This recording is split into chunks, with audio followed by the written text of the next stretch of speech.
From the town they call Fort Fun, college football presented by Geico. We welcome you to an evening of college football on the edge of the Rockies. For just the second time, an SEC team visits Fort Collins, Colorado.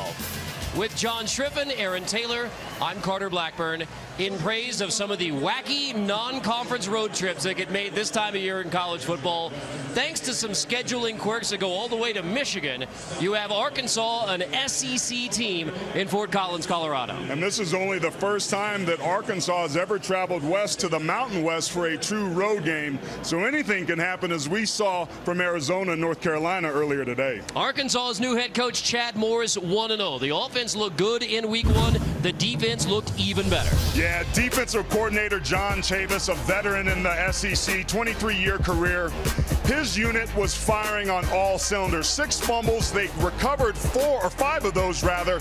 They were playing physical, flying around the football. They've got to be able to do that on the road because this Colorado State team offensively can get some things going. Well, the Rams are 0-2, but the offensive numbers were very good in week 0 versus Hawaii. Then last week, rivalry matchup against the Buffaloes, not so good. This offense needs consistency. They have the ability to have some big plays, but they've got to play better and more focused than they did a week ago. I really think the running game is critical to the Rams' success tonight. And for more on Colorado State and their head coach, Mike Bobo, let's check in with John Schriffen.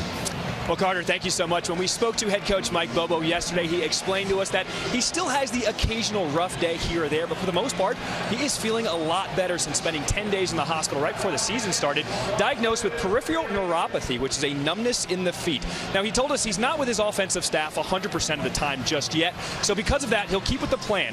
Quarterback coach State of Texas, offensive coordinator Clemson, as we take a look at tonight's weather report brought to you by B&W Trailer Hitches. 79 degrees, cloudy, but thankfully the skies are holding off at this point for the Rams and the Razorbacks. A lot of red here at Canvas Stadium. And the Arkansas fans who've rolled into Fort Collins, Colorado have made their presence known. Good student section turnout for the 0-2 Colorado State Rams. The Arkansas Razorbacks from the SEC against the Colorado State Rams. And we begin with Arkansas's offense and Ty Storey, already a legend in Charleston, Arkansas, where he led the Tigers to back-to-back 3A state titles. In his first 3 years in Fayetteville, played sparingly, but last week off the bench versus Eastern Illinois, Ty Storey impressive enough to earn his first start at quarterback for the Razorbacks as a redshirt junior.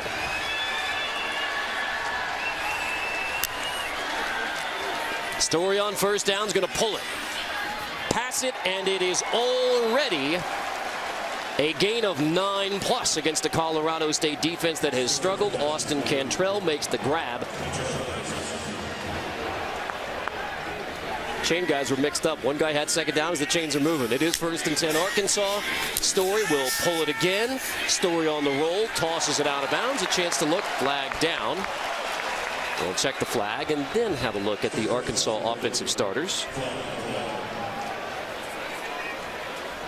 Our referee, Scott Campbell, indicating a hold on Arkansas.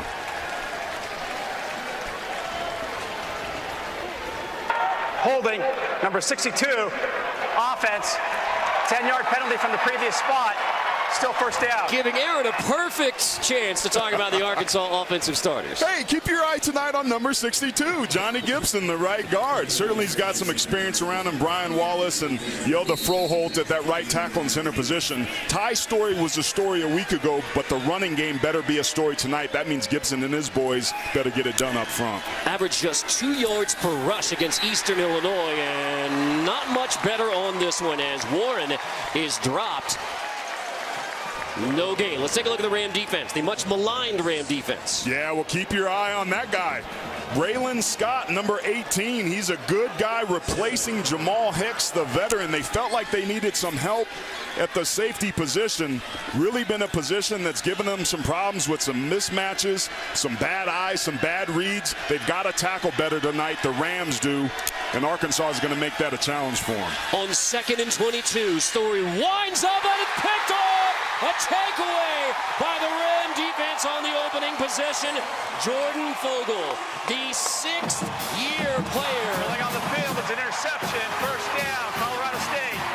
The graduate transfer from Utah with a much-needed boost for Colorado State. This was just miscommunication for Arkansas. The ball was thrown a little bit behind. The receiver tried to break on it, but it ended up being a perfect pass, unfortunately, to Jordan Fogle. This is the exact sort of start this Colorado State team has needed, Carter. We talked about it. They've had these slow starts. There was a lot of doubt creeping in. A play like that against an SEC opponent is just the sort of juice you need.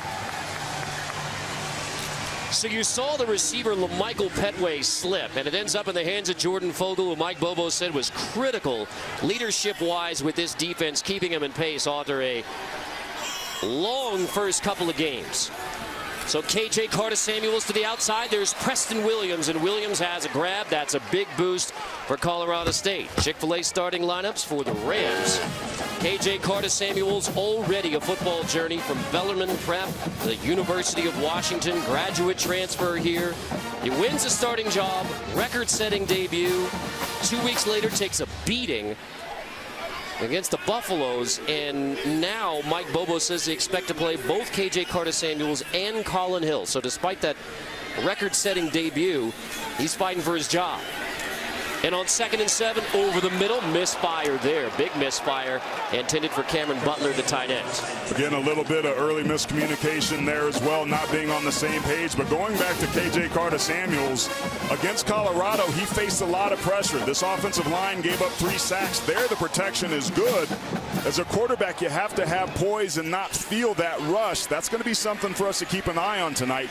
Can KJ Carter-Samuels sit in that pocket, keep out the rush, keep his eyes downfield, and throw the football on target? On that last one, he did not. 3rd down. Exotic blitzes, the specialty of John Chavis. Pass complete again. Preston Williams well short of the first down as Ryan Pulley, the junior corner. Armand Watts put the pressure.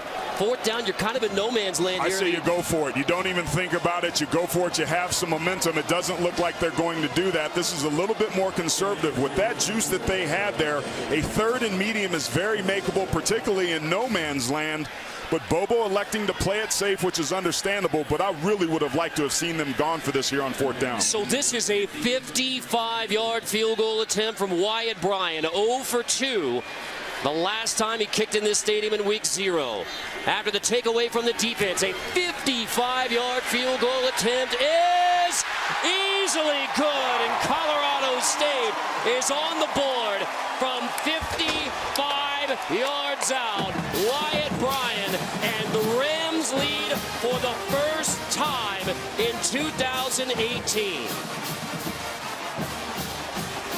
A takeaway by the defense turns into 3 points from 55 yards away. Colorado State on top. Took 3 weeks. Finally, a lead.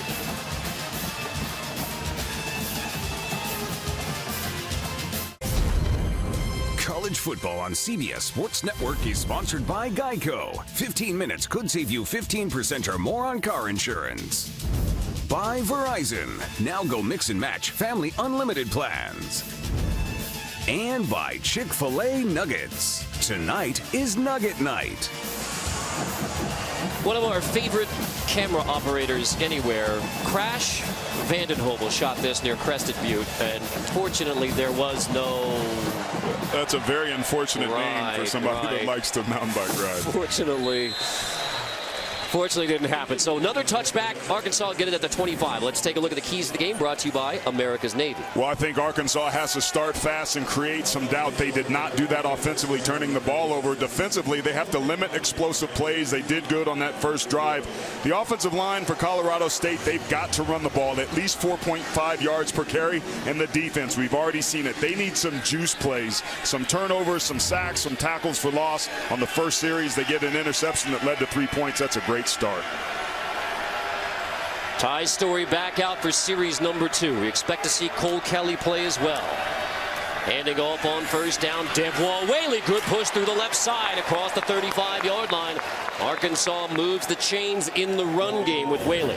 And that was Kirby Adcock, the left guard. And Deborah Whaley just getting to that second level.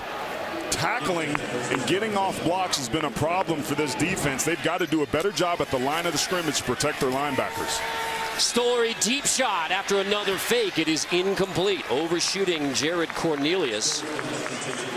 And already some mixing and matching on that Arkansas offensive line with Noah Gatlin, the true freshman, at left tackle. And that was something that Chad Morris said we would see this week, is trying to find answers, right person on the left side of the line. We'll also see Austin Capps and Ty Clary tonight as well. Pull it again. Complete. Nice grab out of the backfield. That's Patton, and Patton folds his way forward for a gain of 8. He's been slowed by an ankle injury. But the senior from Indianapolis looks good there. This was nice job coming after the quarterback and getting some early pressure. Just a beautiful one-handed catch there. He loses his balance but gets a very third and short makeable conversion here in midfield. Third down been a problem for this defense. I suggest that they come after him. Don't let him sit back there. So in first and second down, though. Story that is incomplete on third down. So guess who's there again? Jordan Fogle, who had the pick on the opening series. And Fogle knocks that one away from Jared Cornelius to force Arkansas to punt. Part of the plan coming in tonight was to run different things that would allow their safeties to be more involved, not only in the pass game, but also stopping the run. We're seeing that already early on by Jordan Fogle, having a heck of a couple series here back-to-back. Razorbacks had trouble in the punt game last week. Olabisi Johnson is back.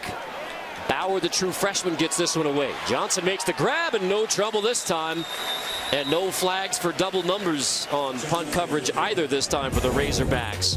A 3-0 start for the home team, the Colorado State Rams, on the visiting Razorbacks, trying to answer the call.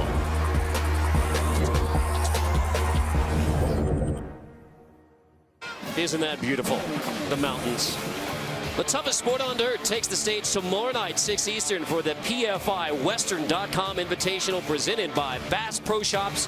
25th PBR Unleash the Beast series continues right here on CBS Sports Network. And speaking of unleashing the beast, Aaron Taylor now to take you through the Colorado State offensive starters. I saw what you did there, Clark. Well, I think it's essential. The Colorado State runs a football tonight. For them to do that, their center, Colby Meeks, a returning starter. He's their most experienced returning lineman. This unit was very good a year ago. Lost 2 first-team all-conference players. They haven't been able to run the ball, but they're going to need to tonight. KJ Carter-Samuels back out for the second series, joined by Izzy Matthews, the senior, who's trying to get it going. Rams don't have a rushing touchdown yet through 2 games. To the outside, Preston Williams clearly targeting the Tennessee transfer early. And now we take a look at the Arkansas defense. Well, the best player on this team is not going to be playing tonight in Dre Greenlaw, so keep your eye on his replacement, Bumper Poole. Do not adjust your TV set. That is actually his name. We'll get into that in a little bit. But he's a square-jawed, blue-collar throwback at the position. Had a huge game a week ago. He's got some really big shoes to fill here on the road. On 2nd and 1, Carter-Samuels got to scramble and dive forward. He is just short. It looks like he's dropped at the line of scrimmage. McTelvin Agim, and there is Dre Greenlaw, the senior from Fayetteville High School. So went down in the first quarter versus Eastern Illinois. He had 10 tackles and a forced fumble in the first quarter. Rams pick up the first down. Izzy Matthews brought down by the safety Santos Ramirez. Colorado State moves the chains. And that would have been a play that Dre Greenlaw would have made. This offensive line getting a hat on a hat. Nice job. Izzy Matthews using some patience and vision among his better skill sets to pick up the first down. We know Arkansas wants to go at a blistering pace under Chad Morris. Rams will kind of vary their tempo. But it's interesting. We talked to Bobo. He thought they went too fast early on against Hawaii. And Matthews lost the football. Gets back on top of it, back at the 20-yard line. Agim knocks it free. And Izzy Matthews has to scramble to get back on top at the 21-yard line. Bumper Poole was back there ready to snatch the football as well. McTelvin Sosa again just doing a good job of crossing the face of the right tackle. Ben Knox gets inside, over the right guard. That's the penetration that this defensive line and John Chavis is famous for. Getting in the backfield, that was a very, very near disastrous play. 7th fumble they've forced in the 2 weeks. That is Kinsey Jr., Marvin Kinsey Jr., who missed the first 2 games because of suspension. He and Rashad Body are both back for Colorado State in the backfield, hoping to add a boost to the Ram running game. And they certainly will do that. Body more of a physical runner, Kinsey more of a speedy runner, but what that'll also do is allow Izzy Matthews to play on special teams a little bit more. He's kind of a do-everything back, but it's nice to have some depth there. 3rd and long. Carter Samuels, screen. That's Kinsey, and he is dropped. Dropped, maybe even a loss of a yard. Dijon Scooter Harris, the junior from Harvey, Louisiana. You understand the play call here. They were expecting pressure, but it didn't come. They only rushed 4. And this is what Arkansas did such a good job a week ago against Eastern Illinois. Coming up from that 2nd level, there is a significant improvement in tackling that I've seen year over year for this Razorback team. Harris beat the block, but Devon McClure, the sophomore nickel, got in there for that TFL. Ryan Stonehouse, who punted 9 times last week versus Colorado, unleashes this one.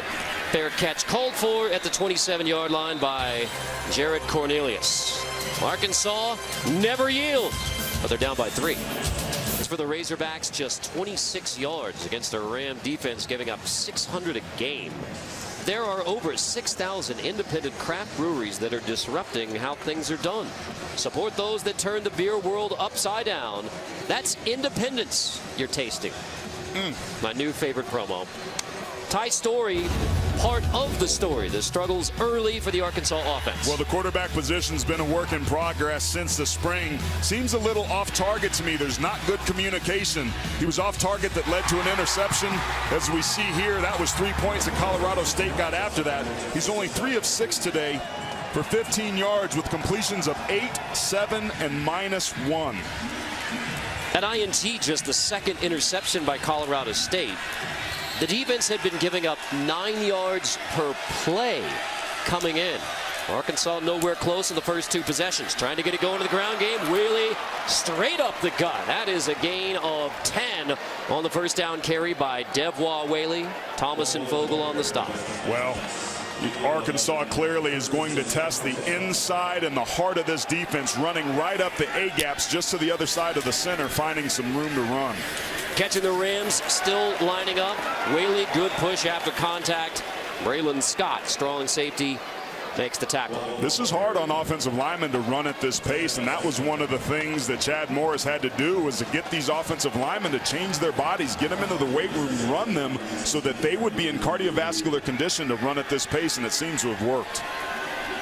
It's Gatlin and Capps on the left side of the offensive line now. Hand off, Whaley again, another good push forward after contact to make it 3rd and 1. This time Tanner Clem, freshman, on the tackle. If you're Colorado State, you have to be able to disengage, read your keys, cancel gaps, squeeze the blocks, and make the tackle. Here's a great opportunity for them to get themselves off the field. Also, don't rule out play action here in midfield. 3rd and 1. Little miscommunication, but Whaley takes it anyway and easily picks up the first down. Max McDonald, the Will linebacker, brings him down. Arkansas moves the chains. A clear effort on this 3rd series to run the football. I think it's going to give them the best chance to be able to move the ball. And let's be honest, Carter, this Rams defense just hasn't been able to stop anybody on the ground. Colorado gashed them a week ago.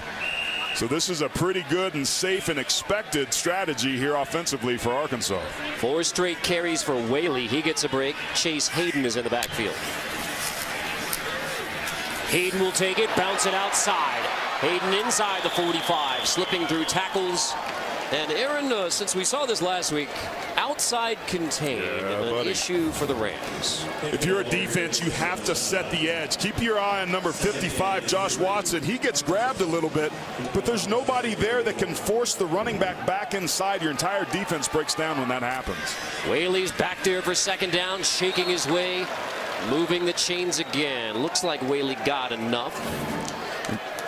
So you talk about the bad defense. I mean, in the first 2 games this season, look at the first half numbers. I mean, 10 yards a pass, 7 yards a rush. Yikes. And that's why the improvement was the interception leading to 3 points was so important for this team. But another 3rd and short.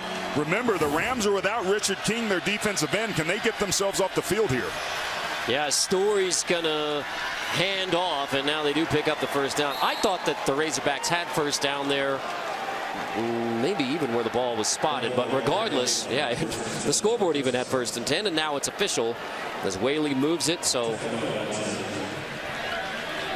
Colorado State has to get their safeties involved. That leaves them susceptible over the top, but they're having no ability to be able to stop the run up inside. That was a little bit better result there. It was the 8th straight rush by Arkansas.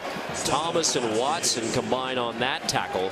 But after Ty Story's first 2 series, an interception and then punt, not even moving it much, 26 yards in the first 2 series, keeping it on the ground now. I was really interested to see how this offensive line would play tonight. They did not look very good, uncharacteristic for an Arkansas football team, but looking very good here in the first quarter. It was a slow start last week for the offense against Eastern Illinois. Then Story gave them the spark. Fake it, toss it. First pass of the drive goes to Jordan Jones, and Jordan Jones picks up just a couple. The sophomore from Smackover, Arkansas, brought down by Anthony Hawkins. 3rd down coming. This is the best 3rd down situation Colorado State has had. It's been 3rd and short. They've been getting gashed up the gut. Arkansas wouldn't be wrong for trying to run here with the success that they have, but if you're John Jancic, the defensive coordinator for Colorado State, I think you got to bring some pressure, force the issue for a quarterback who's been off target and under duress. TJ Hammond's in the backfield on 3rd and 6.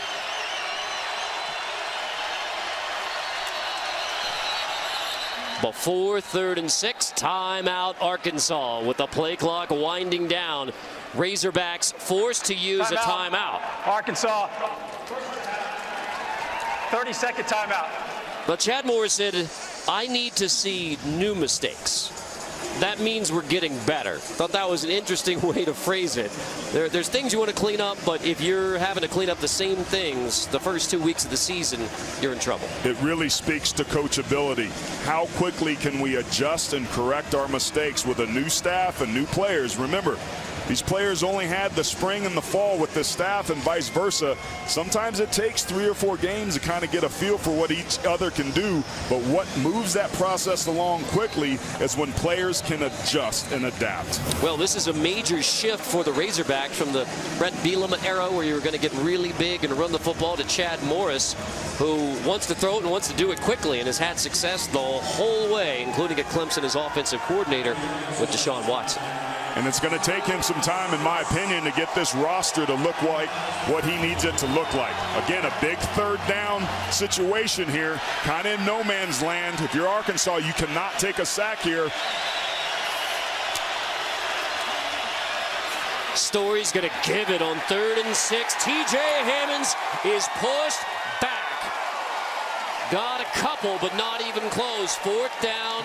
Story is coming off the field. Hubbard and Jones combine on the tackle to force the field goal attempt on 4th down. Good movement that time by Ellison Hubbard. Just ran behind the offensive lineman who went up to the 2nd level too quickly. But those are the sort of plays Colorado State needs. Connor Limpert from 49 yards, and it is no good. Way right. Pushed it way off, so Colorado State gets a 55-yarder that was good. There is a flag down after the missed 49-yarder from Connor Limpert. Oh, it's going to be offsides. It's going to be a decision.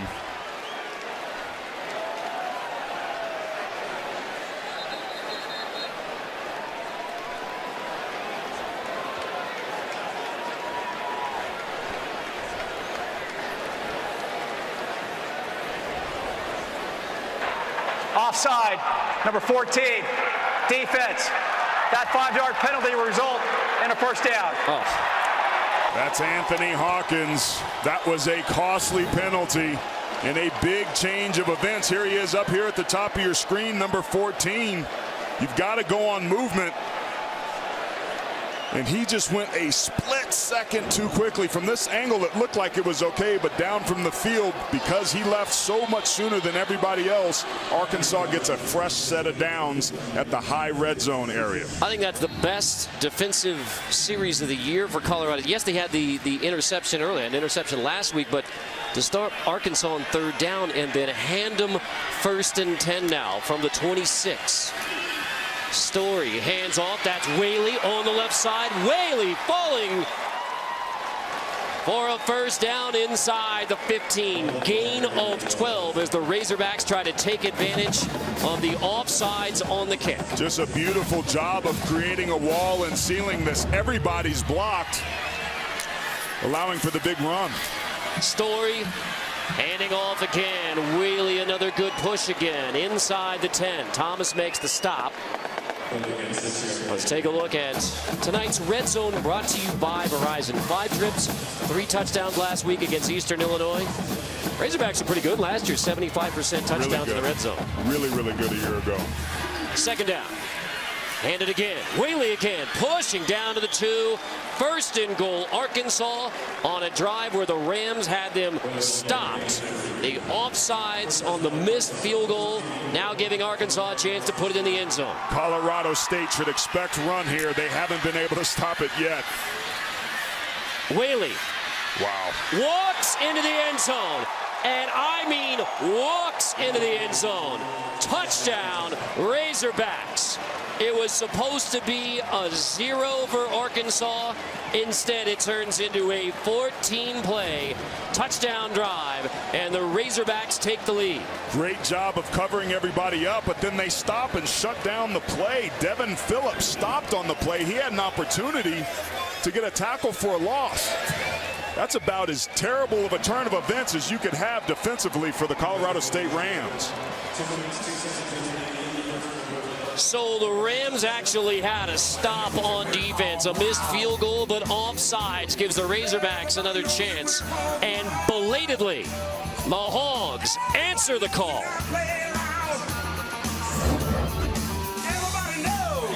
Devwall Whaley now has 8 straight games of the touchdown, either rushing or receiving. Dare I say, this might have been the easiest. This is all about playing to the whistle. It's one thing to get blocked. Colorado State fits it up pretty good, but then everybody's looking around. You got people that don't know where the ball's going. You got a good job setting the edge, but the play's not over. To me, Colorado State shut it down, didn't play to the whistle, and that is inexcusable.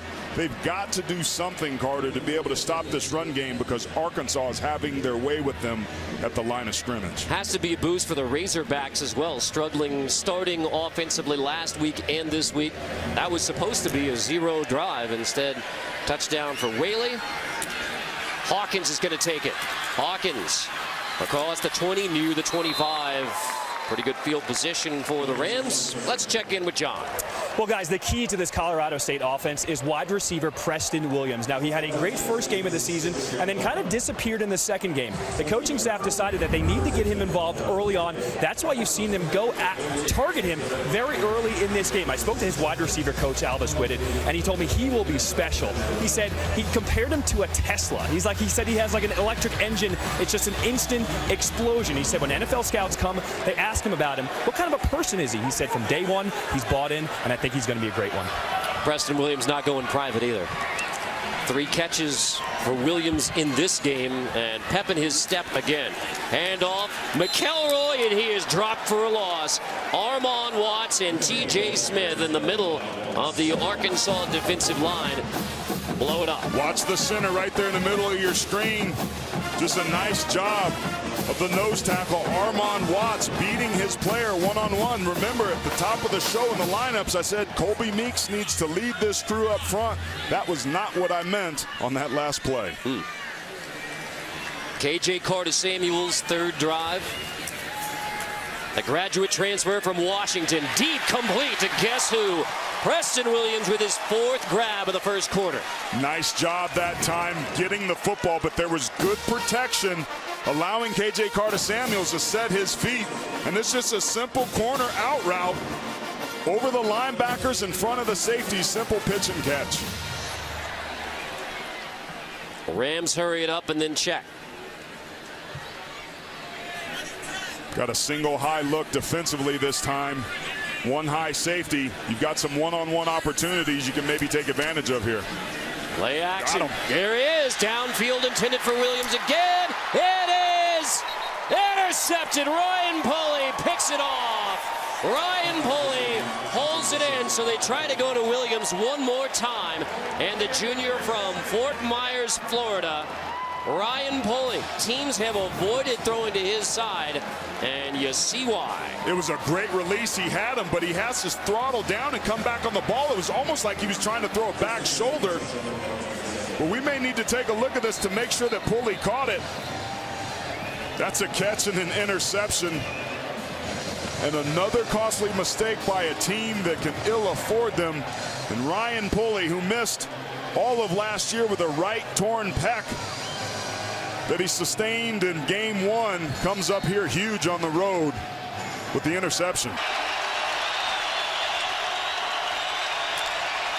Story on 3rd and 14.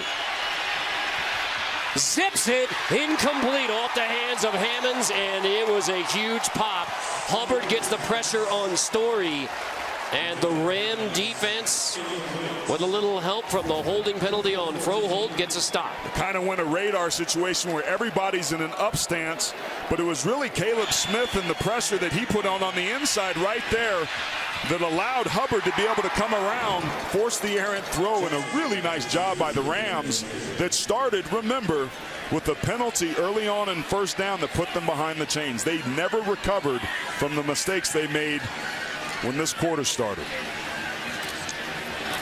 Bauer, the freshman from Magnolia, Texas. Big pop. Olabisi Johnson is dropped as soon as he gets it. KJ Carter-Samuels and the Rams. Good football. So if you're an Arkansas fan, as we take a look at our Chick-fil-A fan camp, back to the Southwest Conference days, you've been to those cities a lot. You've been in the SEC towns quite a bit since the early 90s. This is a chance to come out and see something totally different on the edge of the Rocky Mountains, Fort Collins, Colorado. 2nd year of Canvas Stadium, on campus, right in the middle of Colorado State, and a terrific college football environment. Now the Rams are 0-2, so it loses a little juice, but fun for Arkansas. And speaking of the Rams looking for a boost, Colin Hill, sophomore from Moore, South Carolina. 2 series versus Colorado, just 1 for 4. He's had 2 ACL tears, the 2nd in March. So he's just now getting back to 100%, cleared and all of those things. But Colin Hill in place of KJ Carter-Samuels. Hill to the outside. It is tipped, and it is incomplete off the hands of Olabisi Johnson, his fellow senior. So KJ Carter-Samuels goes 6 for 8, the INT. But this was the plan, to play Colin Hill at this point in the game for Colorado State. I was riding up the elevator in the hotel with Colin Hill, and I asked him, I said, hey, are you going to play? He said, yeah, it's going to be the 3rd or 4th series. I asked him, are you looking forward to that? He said, man, looking forward to nothing more than that. He's got family in town and looking to impress here tonight. That was batted and incomplete. Bumper Poole knocks it down. Bumper James Morris Poole to force 3rd down. Great job coming off the outside edge. Watch his eyes. Here he is on the right side of the screen. He reads it right away. Colorado State may be going one too many times to the well, trying to run those bubble screens out to the outside. This defense for Arkansas flattening out and reading it, getting the incompletion. 3rd and 10. Hill misses. Preston Williams over the middle. Not sure if Williams would have had a chance to catch and run, but that was a miss, and it's 0 for 3, 3 and out. It was a miscommunication, and I don't necessarily know who that was on, but Preston Williams was throttling down, uncovered, and it was clear that Colin Hill thought he was going to keep going. A telling you, there's some miscommunication between these receivers and the quarterback that is causing some issues for both of these teams. What it did this time is it leading to a punt, giving it back to an Arkansas team that's licking his chops and wants to run the football some more. It's his third straight 3-and-out, going back to last week. And the first 3-and-out of this game. Arkansas comes after it. Stonehouse gets it away. Cornelius backs up. He'll let it bounce. And it rolls inside the 10, but trickles into the end zone. Rams couldn't get there. So Razorback football, 68-yard punt. Season kicks off tomorrow. Deshaun Watson, Houston, and a battle against Brady and the Pats. Then Kansas City heads to LA to take on the Chargers. Check your local listings to find your favorite teams and players. Beginning the drive to the Super Bowl, JB, Phil, Coach, Nate, and Boomer begin the celebration on the road to Super Bowl 53. The NFL Today presented by Jeep gets the day started at 12 Eastern. I remember back to, I actually had the spring game when Deshaun Watson had just arrived on campus at Clemson, and Chad Morris said, look, we got a lot of talented players. This young man from Gainesville, Georgia might turn out to be the best I ever coach. And it so far is playing out exactly that way. A special young man and a special quarterback. Certainly pretty good. Arkansas runs it again. Loose helmet. The football stays intact, but Fogel lost his helmet, so he has to take a play off. Whaley on the carry, but that's the physicality right now. Arkansas trying to establish that physical run game. I would say mission accomplished. Man, those guys up front are just mashing on this Colorado State defense. 2nd and 4. Story pulls it, zips it behind the receiver Jones. It's incomplete to make it 3rd and 4. Rashad Ajayi, the freshman, corner in coverage. Josh Watson coming back in. This is a really advantageous situation. If you're Arkansas, your whole entire playbook is open. You can run it, you can throw it. With the way they've been controlling the line of scrimmage, I say you have Story turn around and hand this sucker off. Had a check there. Well, Arkansas backs away anyway, rather than snapping it quickly for 3rd and 4. 5 in the box with an overhang player. So Story on 3rd and 4. Chased. Story pressured. He's going to tuck it, scramble, pick up the first down, slide away from the defense, and dive forward. He got at least 7 extra yards. It's a gain of 17 on 3rd and 4. And that was Braylon Scott, number 18, comes up. You're going to see a missed tackle coming from the left side of the screen. There's 18 right there. He has him dead to rights. But that's the story of this defense. 3 missed tackles on 1 play, and it's 1st down Razorbacks. That is the story. So keep it on the ground again. Devois, Whaley pushing near the 50-yard line. And we heard it from the Razorback coaches and really fans all week to say, all right, 2 yards per carry versus Eastern Illinois. Colorado State defensively has struggled. We have to get the ground game going against Colorado State. And after a slow start, that's exactly what the Razorbacks are doing. And what this is going to do is tire out this defense that has a ton of injuries and isn't very deep to begin with. So 6 yards per carry. And now Story hit as he throws downfield. Jones, it's incomplete. Here come 2 flags. Ajayi and Darius Campbell in coverage on Jordan Jones. There will be pass interference. Ty Story paid the price as he got drilled in the pocket. Pass interference, number 4. Defense, 15-yard penalty from the previous spot. Automatic, 1st down. That ball was a little underthrown. That was just a 2-receiver route with a check down. But because Jones has to throttle down on it, Ajayi just makes contact with him and doesn't allow him to get the ball. There's no such thing as face guarding, but he hit his arms before the ball got there. Hayden on the carry has to leap over a defender. And then Pagofi, Livingston Pagofi, sophomore from Arlington, Texas, makes the tackle. Gain of only 1. Nice job on 1st down there for Colorado State.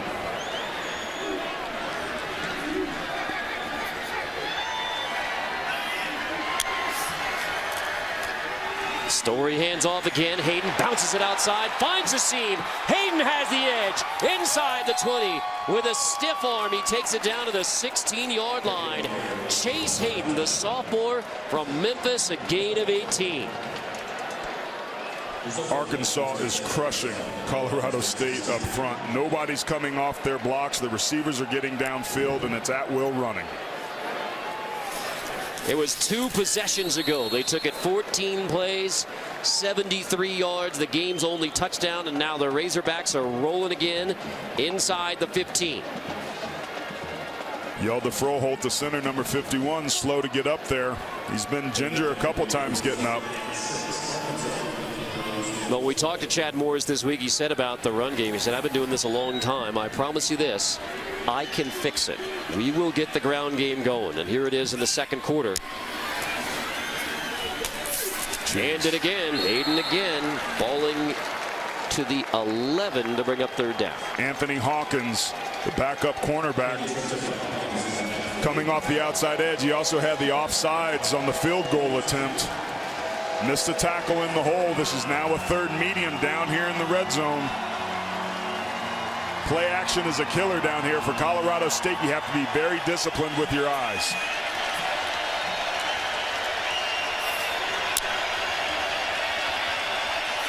Nearly got him to jump again. Colorado State was bringing a corner fire off this outside edge. They're going to adjust. Play clock winding down. Got to use another timeout. Second timeout used on offense before they could get the snap off with the play clock winding down. So you're down to 1 timeout in the first half. But red zone, 3rd and 5, play clock winding down. Right call to use that timeout there. No question. Points have been at a premium. Arkansas has really dominated this. We were talking about this in the break, Carter. For it to only be 7-3 to have a 4-point lead with as well as they've been running is actually pretty remarkable. So this is an extremely important drive to kind of pay off how well Arkansas has been playing offensively. And I know we've thrown out a lot of numbers about Colorado State, but I mean, they're giving up 44 points per game through the first 2, 600 plus yards per game through the first 2. So let's check in with John for an injury update. Well, guys, Colorado State's defense is already without defensive end Richard King. His backup, R.J. Jean, his return to this game is now questionable. He limped off the field around the 14-minute mark of this quarter, and when they brought him over to the sideline, they taped up his right ankle. They went through some agility drills with him. When he tried to run hard, he pulled up gimpy, and they shut him down. His return right now is questionable. They could use him on 3rd and 5 here. Hammond's in the backfield for the Razorbacks. Toss it. Hammonds has it. Tripped off and dropped to the 10-yard line. It's Josh Watson, the senior from Blue Springs, Missouri, to force 4th down for Arkansas. The kicking unit is on. Josh Watson had 15 tackles a week ago, led them a year ago in tackles. This is how you want to read your keys offensively. He sees it right away. He closes the angle, grabs him by the ankles. That's a textbook tackle that saved a touchdown, forcing Arkansas for the field goal. Well, Limpert missed from 49 earlier, but because the penalty didn't count. And now he boots this one through to make it 10-3 Arkansas. So not perfect for the Razorbacks, but they lead it by a touchdown. Welcome back here to Fort Collins, Colorado, as the Razorbacks lead 10-3 right now. And Arkansas head coach Chad Morris has a very unique situation. He is juggling not only being a head coach, but also being the father to a highly recruited high school quarterback. Now, to make sure he doesn't miss any of his games, Coach Morris has to get very creative with his schedule. Take a look at what his Friday before games look like. At Friday morning, he's with the team at practice. He doesn't make sure to miss any Arkansas responsibilities. Then when the team headed up here to Fort Collins, he got on a separate flight to Dallas. He was there for the 7:30 kickoff of his son Chandler Morris at Highland Park. They won that game. Then at 11:30 p.m., he left on a private flight back, got here in time for the 10:10 a.m. first meeting of the day. Didn't miss any responsibilities. He said he wanted to make sure he shows his guys it's important to be a family man. Guys, I love that. And I'll tell you more about that in a minute. Bad decision to come out. Fair catch that. Get it at the 25. I mean, that costs you about 12 yards of field position right there for the Rams. So, yeah, more on that. Chandler Morris now taking over as a junior. This was at Highland Park after John Stephen Jones led him to the state title last year. Morris, dual threat. Dad Chad said, football is what I do. It's not who I am.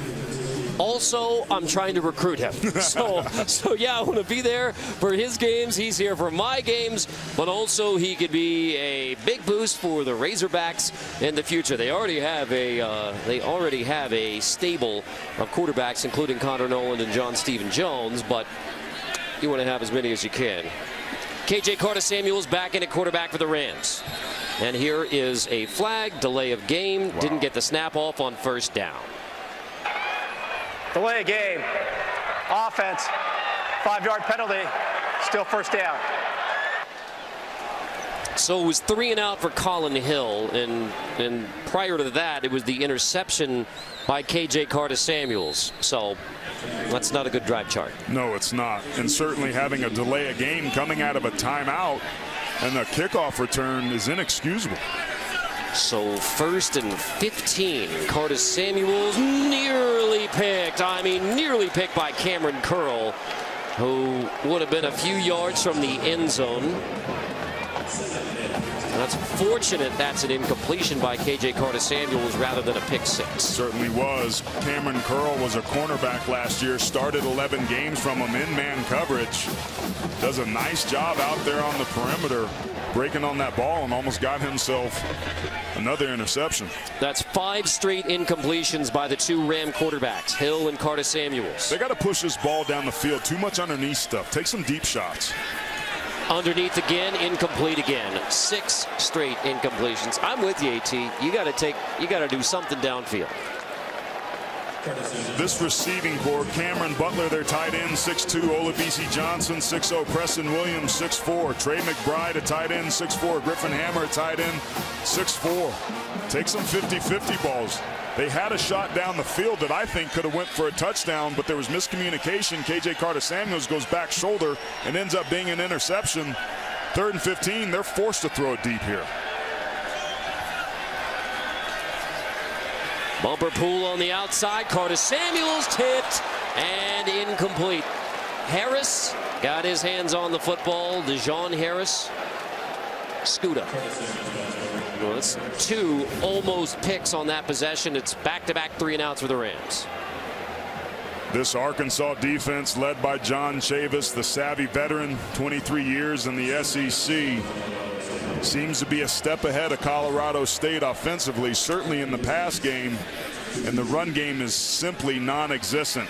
This defense is going to be worn out before we get to halftime here. The Rams got to get something going offensively. Stonehouse gets it away from his own end zone. Cornelius backing up. Cornelius lets it bounce again, and now Cornelius just has to back away. So Stonehouse flips the field. I like how Stonehouse gave it a little golf move there, like a perfect pitching wedge. Well done. 68 yards. Scoreboard here in Fort Collins, Colorado. Arkansas 10, Colorado State 3. As we take a look at our top 25 scoreboard, brought to you by Red Lobster. Mississippi State. That's a convincing win at Kansas State, and dare I say, Georgia's win at South Carolina also convincing. Yeah, South Carolina shooting itself in the foot early on in that ball game, and then Georgia and that big offensive line kind of took over. This is kind of what we expected. Auburn over Alabama State, big there at the bottom. This Arkansas team goes on the road there September 22nd. They better be ready. AT, if Kansas wins on the road and Kentucky beats Florida on the same Saturday, I mean, watch out for locusts in the skies around every college football stadium in America. I'm a little worried about what would happen if both those things combine. Start looking at the back of the book. Rakeem Boyd. I mean, that was a push for a gain of 5 more yards.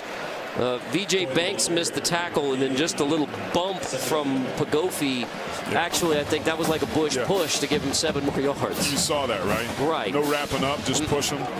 That's lack of effort, and that's a defense that looks defeated to me. Here you go. And Boyd will take it inside the 50. Boyd finally brought down inside the 35-yard line for Colorado State, a gain of 36. I love this, pulling your center and kicking out. It's a good scheme. It gashes them. Thomas gets himself out of the hole. I mean, that was a 5-yard wide hole, Carter. I might have been able to pick up 10 or 12 on that one. This offensive line is doing a nice job at the point of attack, and this is really what we saw a week ago from Colorado. Just running power football up inside, and the Rams have no answer. And VJ Banks goes down on this play for Colorado State, the senior graduate transfer corner from Rice. So we've seen Gene go down at defensive end. King was injured coming in. Now VJ Banks at cornerback. I mean, this was a Ram defense that switched from a 3-4 to a 4-3. So you were thin up front with that change anyway. Yep. You have two main guys down at defensive end. VJ Banks, who had the only interception of the season coming into this game for Colorado State. Now he and Fogle each have one. But Banks goes down, and a Colorado State defense that was thin anyway is getting thinner. Not good. I mean, being down there on the field before the game, there's a noticeable difference between the Jimmies and Joes on these respective rosters. Arkansas is considerably bigger on the lines of scrimmage than this Colorado State team. Keep it on the ground. Why not? Boyd. There we go. Gets 3 more. Watson on the stop there. At some point, if you're a player on this Rams defense, it's about heart. It's about want to. It's not going pretty.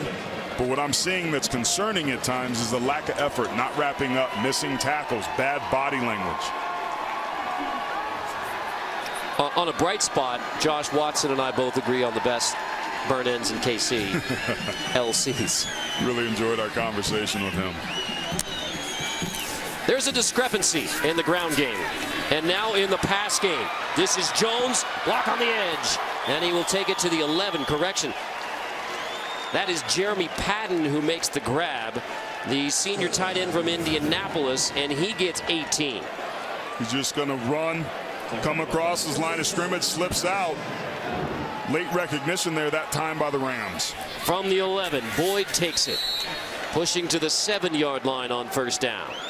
Colorado State a couple different times has bowed themselves up on 3rd down, forcing field goals by Arkansas. A penalty negated one of those after a missed field goal. This is a good opportunity to bow their neck. It's been dominant, but if they can hold Arkansas to a field goal, that could be a little silver lining to an afternoon that hadn't been so pretty so far. Story pulls it, and he is dropped for a sack. Emmanuel Jones on 2nd down drops Story back near the 15-yard line to force 3rd down. Not 3rd and goal. First down line to the 1. Here he is at the bottom of the screen on the right. He reads it and reacts back out. A nice job that time by Jordan Fogle coming up from that 2nd level to set the edge to force Story go down. Bring some pressure, Colorado State. Rams take a timeout. John Jancic sprints down the sideline to get a timeout called for his defense prior to 3rd and 12. First to half, 30 seconds and length. Well, Arkansas is moving it. Arkansas is running it, but they've only put it in the end zone the one time, and that was with the aid of the offsides on the field goal. So, to your point, AT, I mean, the numbers are still not going to be great for Colorado State defensively, but at least they've been able to make these stops and keep Arkansas out of the end zone. They have another chance here. Ask the Big 12. Just getting yards doesn't do you any good. You have to be able to convert those into points. So far, Arkansas has 232 total yards. Only 36 of those are through the air. They've been dominant on the ground. They haven't needed to throw it, and when they did, they haven't done necessarily a good job there. But I got to give credit to this Colorado State defense. It's been a bad afternoon for them, but when they've had to get themselves off the field down here in the red zone, they've done it. Here's another opportunity for them to do it. Let's see what sort of bag of tricks Arkansas comes out and how aggressive they're going to be, because they've got a very makeable field goal here on 3rd and 12. Last time in the red zone held to a field goal.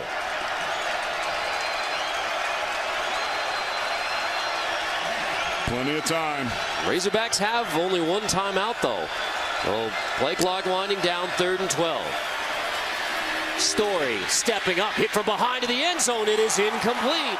And the Rams will force another field goal attempt From Arkansas, Jared Cornelius, the intended receiver, and Emmanuel Jones puts another lick on Ty Story, a sack and a pressure. It was a combination of Emmanuel Jones and also the linebacker Josh Watson. Watch him sink and turn and run right there. Blocks the vision of Cornelius. And again, a ball that's thrown a little bit low and behind. If you're Cornelius, you have to come down with it, but that would have been an extremely tough catch to make. Limbert hit from 28 and now 31. Arkansas 3 more. The Rams keep him out of the end zone. 13-3, Razorbacks on the road. You just knew when the Razorbacks averaged only 2 yards per rush against Eastern Illinois, there would be a renewed commitment in this game. Mission accomplished. Well, they've certainly found their mojo, averaging 6.5 yards per carry, dominating at the line of scrimmage, running through tackles, creating huge holes in the trenches. This is a great way to get yourself healthy if you're trying to run the football. And got a little emotional there. Well, when you talk about a line in front of the football, that's when you get emotional. Now, I think we're in agreement here, even with all these huge numbers for Arkansas. Razorbacks should be up more than 13-3 at this point. They're not converting in the red zone. They're dominating in the middle of the field, particularly running the ball, but lack of first down success once they get in the red zone has really been problematic for them. Colorado State made it easy for them. We've talked about it ad nauseum, where they jumped off sides on a field goal try. That's their only touchdown. Really came on the heels of a Colorado State mistake. So it comes down to 1 for 3 touchdowns in the red zone so far for Arkansas. Curtis Samuel still in at quarterback for the Rams. Hill got 1 possession. 7 straight incompletions, comes to an end with that completion. Kinsey out of the backfield, down the sideline. Kinsey delivers a blow as he goes out of bounds near the 45, and you can see how the Rams sideline reacts to that gain of 20. This is what they've been going to on first down. Keep an eye on his feet. Great job tiptoeing on the sideline. Colorado State wanting to use pace here after the first down. He did stay in bounds. Just the 3rd first down. Curtis Samuels, deep shot over the shoulder. Great throw and catch. Preston Williams. It is ruled a completion, and now we'll see the discussion whether Preston Williams completes that catch. Well, he's down on the ground anyway. The ruling on the field is a completed pass for a first down, Colorado State. And Williams immediately goes down right in front of the Colorado State bench. If it stands, it's a gain of 27. The ruling on the field is a completed pass for a first down. The previous play is under further review. Jeff Hansen, our replay official, will take a look. That's not a catch. Beautiful thrown ball, the best of the night by KJ Carter-Samuels. But the ball is clearly out. Ryan Pulley, who misses jam off the snap, immediately hits his arm when the ball gets there. Williams never gets control. Looks like he falls on that right shoulder and his head pretty hard. But I think this ball is going to come back. That's going to be an incompletion. Last week, very similar situation. The Rams had, let's say, was a catch, a football move, and then a fumble out of bounds. This looks like never had control enough to make the football move, and therefore that looks like an incompletion. And more importantly, Preston Williams is out of the game right now. That is a huge concern for Colorado State. Williams in this game, 5 catches, 50 yards. That one for 27, likely coming back, and Williams is in the injury tent.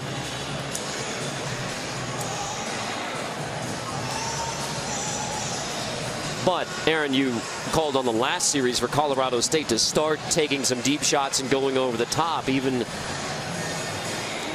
if it gets dangerous over the top. But that's exactly what the Rams dial up after that big run by Kinsey. Well, we saw them do that so beautifully in week 1 against Hawaii. After review, it's an incomplete pass. It's going to be 2nd and 10 from the 45-yard line. Will the game clock operator please reset the game clock to 6 minutes? 6 minutes on the game clock. Thank you. It's a huge missed opportunity. I thought that was the best ball we've seen KJ Carter-Samuels throw tonight. I challenged them when we were talking about it to push the ball downfield, and that's why Ryan Pulley's a good cornerback. He tried to jam him, but Williams did a nice job avoiding the jam and had steps on him. Carter-Samuels drops it in, but Williams, who suffered from bobbles a week ago, drops what could have been the biggest play of this game here in the first half. And now Williams on the sideline. Probably a run here. Oh. The rare pass on 2nd and 10 to the outside, complete. Stretching, Olabisi Johnson, the senior wide receiver on the other edge. It's McClellan in coverage, and Johnson picks up 9. Carter Samuels got hit by 2 Arkansas defenders at the end of that play and was a little ginger getting up. He's got a hand off, and it's Kinsey. Just enough to pick up the first down. Just enough to move the chains. Great job of Kinsey being patient there, changing direction, breaking it backside where he doesn't have blockers, but knows he needs to get north and south to pick up the first down. Kinsey's first game of the year coming back from suspension.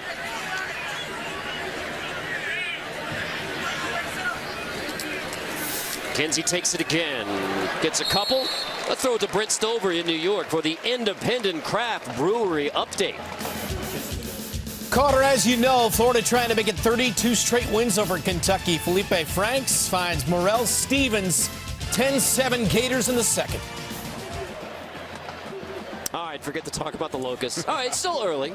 Colorado State will be at Florida next week. That was one of those scheduling quirks. Jim McElwain goes from Colorado State to Florida. By the time the game comes around, he's not in Gainesville anymore. Carter Samuels throw complete. That's the big redshirt freshman tight end, Griffin Hammer, for a first down. Preston Williams puts his helmet back on. That is a good sign for the Rams. Yes, it is, because he is an absolute threat in the red zone with his height and ability to get open. Number 11 would be huge down here. 4:20 to go in the second. Carter Samuels, hands off. Kinsey pushing for a couple more. DeJean Harris in the middle. Well, Williams is ready to go. They're going to keep him on the sideline at least for second down. This is interesting. Let's keep an eye on the clock. Arkansas only has one timeout. They've been able to effectively run the football, but not necessarily pass it. So the more time Colorado State can eat up here, the better. And off again, shoved back. This time it's Rashad Body, the senior out of Skyline High School in Washington. He was suspended the first 2. And now here comes Preston Williams back into the game for third down. Dollars to donuts. Where's KJ Carter Samuels going to target on this play? I'm going to guess number 11, the Tennessee transfer, the junior from Lovejoy, Georgia.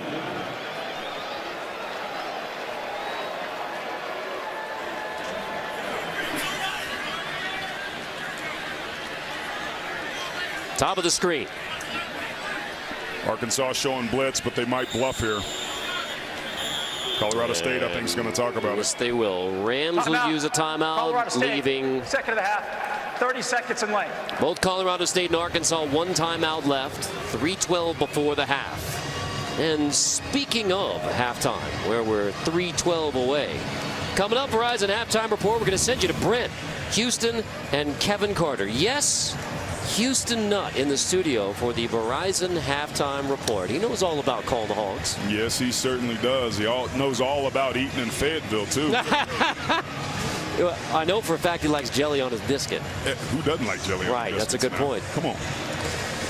Little Rock, Arkansas. The head coach of the Razorbacks from 98 to 2007. 8 bowl appearances under Houston Nutt. 2 trips to the SEC championship game. Our producer, Scott Brandwine, director Matt Plundo, booth crew, John Tobias, and of course, Wave. 3rd and 7 out of Colorado State's timeout. Mike Bobo, the former Georgia quarterback coach, offensive coordinator. Only 2 third down conversions thus far for the Rams.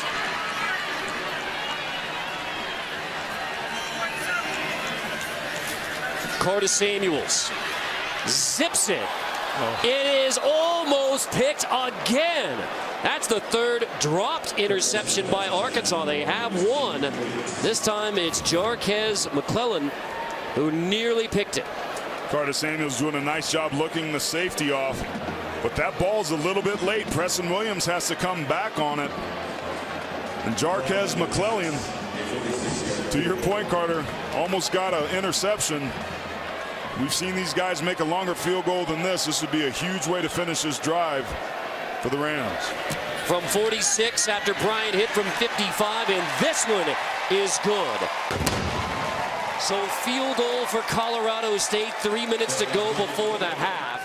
Arkansas has marched down the field in the run game against the Rams, but because the Razorbacks have only put it in the end zone once, 13-6, and Colorado State feels a little mojo after a 10-play, 47-yard drive. Yes, it only ends in 3 for Colorado State, but clearly the Razorbacks should be up bigger than 13-6 at this point, and the Rams are hanging in the game. If you're Colorado State, you're loving this. This is the best of all situations. You're at home, you're in the ball game, you're ending drives with points, you're within 7 points. This is going to be a really important drive coming up. They've only got 1 timeout. Remember, they burned 2 timeouts earlier in the game before they could get the playoff to avoid the delay of game. For a team that's been running the football and been struggling to pass it, only 36 passing yards. I think if Arkansas wants to get some points, they're going to have to put the football in the air. Colorado State means they've got to get some pressure here, but how you finish this drive, particularly because Colorado State gets the ball back to start the second half, is crucial. Warren will not have a chance to return this one. The SEC's best kick returners. It'll be a touchback to the 25-yard line for the Razorbacks, who have been running at will against the Rams. They've been controlling the line of scrimmage, and a combination of their second-level defenders not getting off blocks and taking poor angles and missing tackles. It's been all hogs all afternoon. We knew that Colorado State struggled to run the ball, but if you're this coaching staff, you've got to feel really good about how you've shown up, because a week ago that certainly wasn't the case. 2.2 a carry versus 6.5. Marked improvement. Ty Story at quarterback again. Have not seen Cole Kelly in this first half. Story got a hand off. Chase Hayden, the sophomore from Memphis, who was slowed by a leg injury last year. Careful. Ellison Hubbard stands him up. Yeah, that could have been penalty worthy there. Clock rolling. Interesting to see how Arkansas plays this. 1 timeout. I mean, for a hurry-up team, 2 minutes and 40 seconds is plenty before the half. But whether you affect the play calling, running, or passing here. Hayden again on the ground. I mean, when you pick up 5 yards, 6 yards a carry. That should have been a tackle for loss. Anthony Hawkins came off the edge, was in perfect position, but just took a poor angle, put his head down, and missed the tackle. Now it's 3rd and short. 3rd and very short. Story hands off. Razorbacks pick it up. Hayden pushes the pile to the 40-yard line.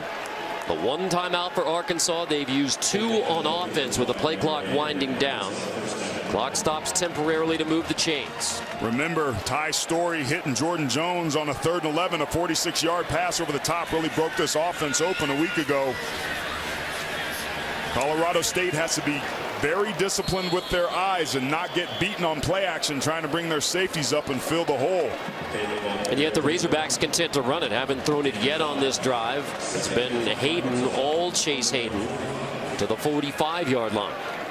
Here comes a throw. Or a handoff. One of the two. Hayden again. 2nd and medium's a great time to take that shot. They're being extremely conservative here.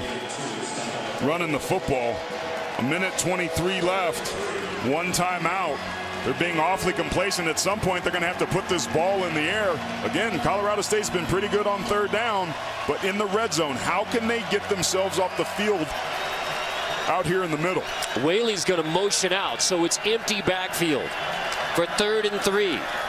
With a minute left, Story head as he throws it, picked off, intercepted, back to the 45-yard line, Emmanuel Jones, and it's the Rams who get the football with 57 seconds before the half. The second takeaway by the Ram defense.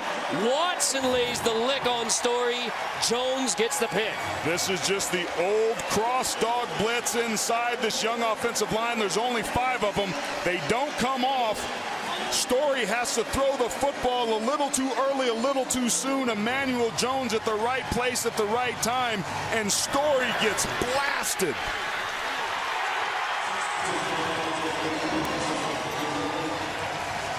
And I mean blasted. He's still thinking about it and still feeling it. So Story takes the helmet off. KJ Carter-Samuels and the Colorado State offense with a chance, with a touchdown and a PAT, to be tied at the half with Arkansas. Pumped, toss, caught! And it's Butler who makes the grab. First down, Colorado State. One timeout for the Rams. Butler, the athletic tight end with good quicks, does a nice job of just running a simple corner route, puts his foot in the ground, creates some separation, and a beautifully thrown ball on time.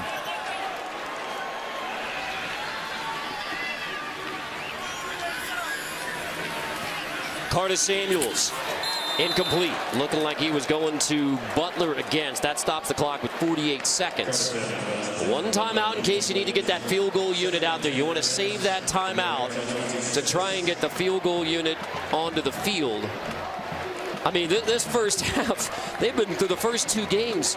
They gave up 64 points to their opponents. Just 13 on the board for Arkansas. And now the Rams, after the second takeaway, a chance for a huge score before the half. They throw over the middle. They got to get past the first down marker so that the clock stops.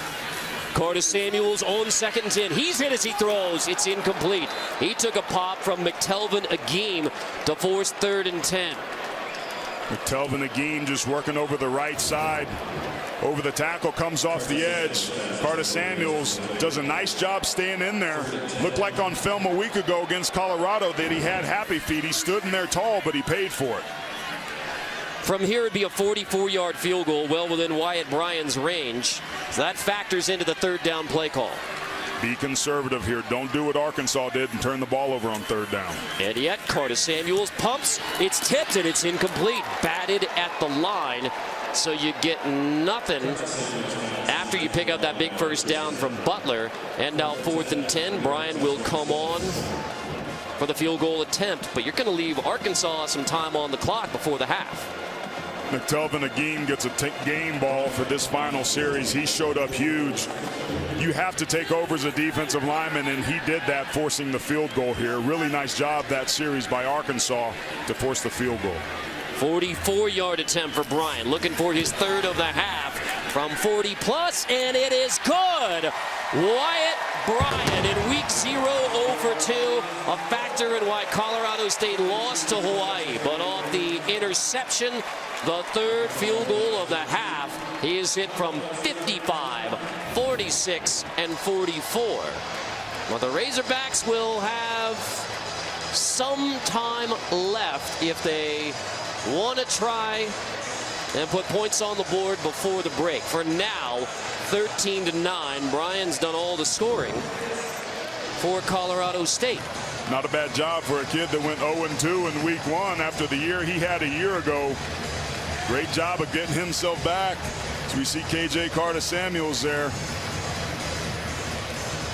And a group of happy kickers that are the offensive stars of the night so far for Colorado State. Happy for good reason. So you put up those rushing numbers, that discrepancy in total yards, but because the Razorbacks have gone 1 for 3 touchdowns in the red zone, chance for the Rams. This is Fulton, takes it out to the 39-yard line. Fulton picks up 19 yards on the first snap of the second half. Watch how comfortable KJ Carter-Samuels is back there. Perfectly timed ball. Fulton. Call it even 20, and then Matthews loses a couple. Man, come on now. They struggled to run early on in this game. We saw the 1 rush yard. Arkansas just dominating at the line of scrimmage. This offensive line that's just largely rebuilt for Colorado State, struggling with the front 7 of the Razorbacks. So that's now negative rushing yards in the game for Colorado State. They had a -8 with a sack early on in the first quarter. It's been tough for them up front running the ball. KJ Carter-Samuels started at quarterback. Colin Hill played 1 possession. It was a 3 and out. So Carter-Samuels to the air, to the outside. This is Fulton. He has the first 2 catches of the second half and goes scrambling out of bounds for a gain of 8. Callaway missed the tackle. Fulton's now doubled his season receptions, had 1 coming into this game and has become an early target early on. He's more of a slot type player that can get the ball and make people miss in space. a sure-handed target. I wonder if the coaching staff is a little bit worried about some of the drops that they've seen from the other receivers. And Olabisi Johnson, number 81, has been extremely quiet tonight. 3rd and 2. Curtis Samuel's out of the shotgun. Play clock 3 is seconds. winding down. Yeah, 1 second just to get it off, or did they? Timeout, Colorado State. Timeout, Colorado State. First of the half. So 30 seconds in length. I mean, Mike Bobo is red hot, understandably so. You come out of halftime, you got a little offensive momentum, and prior to 3rd and 2, have to use a timeout because you can't get the play off. He slammed his headset. He was furious at the miscommunication. We saw Arkansas had 2 of those. You take a look at that. Yep. Might have to send our audio guy down there to help out Coach Bobo. Let's check in with John. Well, thank you so much. I spoke to both coaches at half, and let's first start with Arkansas head coach Chad Morris. He said he's very disappointed with his offensive passing attack. He said they need to do a better job of finding the end zone, and he said really it's only going to take one play to spark this offensive attack. As for Colorado State, head coach Mike Bobo was very happy with his defense. They've kept them in this game, but he said we really need to establish the run here on offense in order to get Arkansas a little more tired and sustain a drive. Guys? Well, John, I'd say that's exactly in line with what we're thinking about the Razorbacks and the Rams. And now we've got a 2-back situation here for Colorado State. That's a new look.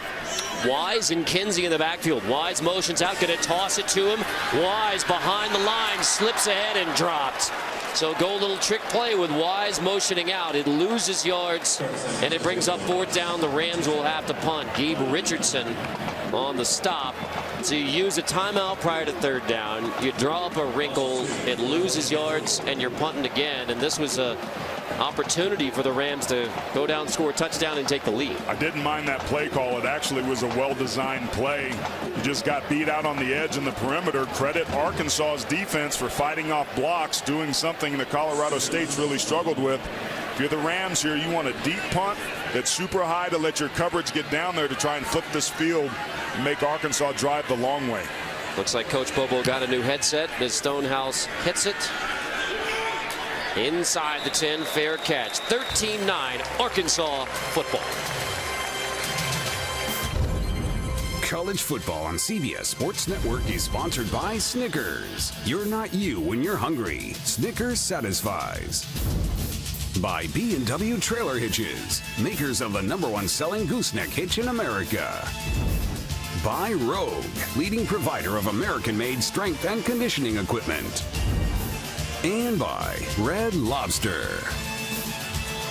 Whippoorwill from right here in Fort Collins. Stacy, Alicia, Tobias. Friday Stadium sessions available on KRFC 88.9. Terrific way to kick off the football game weekend. Soon as the Rams wrap up practice on Friday at Canvas Stadium. Credit to Tom Milligan, Joe Parker. A terrific Friday event here on campus. In fact, Patty Fiasco is going to play the weekend of the Wyoming game. On the field, Cole Kelly at quarterback for Arkansas, and he's handing off back to Dev Whaley. Whaley was used early and often by the Razorbacks, then a went away from Whaley as soon as Cole Kelly takes over at quarterback. Back into the hands of Dev Whaley. Kelly, the sophomore from Lafayette, Louisiana, who started the opener. Given only 36 passing yards and 2 interceptions, I'm surprised it's been this long before Cole Kelly has made an appearance. Consistency at the quarterback position has been a challenge going back to last spring. And I'll be honest, Carter, I don't know if either of these guys is the long-term answer for this sort of offense. I think some Razorback fans are with you. Whaley! Huge hole in the middle of the field, and Whaley takes it to the 35-yard line. Fogle finally brings him down. Devwall Whaley carrying the load. This is just 6-on-6. Bad angle by the safety coming up. You get Lyman up to the second level on the linebackers. It's a huge gain. He picks up 23. There it goes again. And then keep it. Now, this was Whaley had 13 of Arkansas's first 18 rushes. Then the next 18 rushes were other than Whaley. So keeping his legs fresh, apparently, for this second half. And that's going to bode well not only for tonight's game, but for the rest of the season if they've got multiple backs they can count on. Kelly handing off again. Whaley again. Hubbard on the stop, 3rd and short. Razorbacks opening possession of the second half. Coaches told us that it was the consistency of Cole Kelly the last 2 weeks at camp that really kind of won him the job. He's a glorified handoffer so far. Here's a 3rd down situation. He certainly doesn't have the mobility of a Ty Story. But with this down and distance, Carter, in the position on the field, Arkansas would be foolish to do anything except turning around and running up the gut.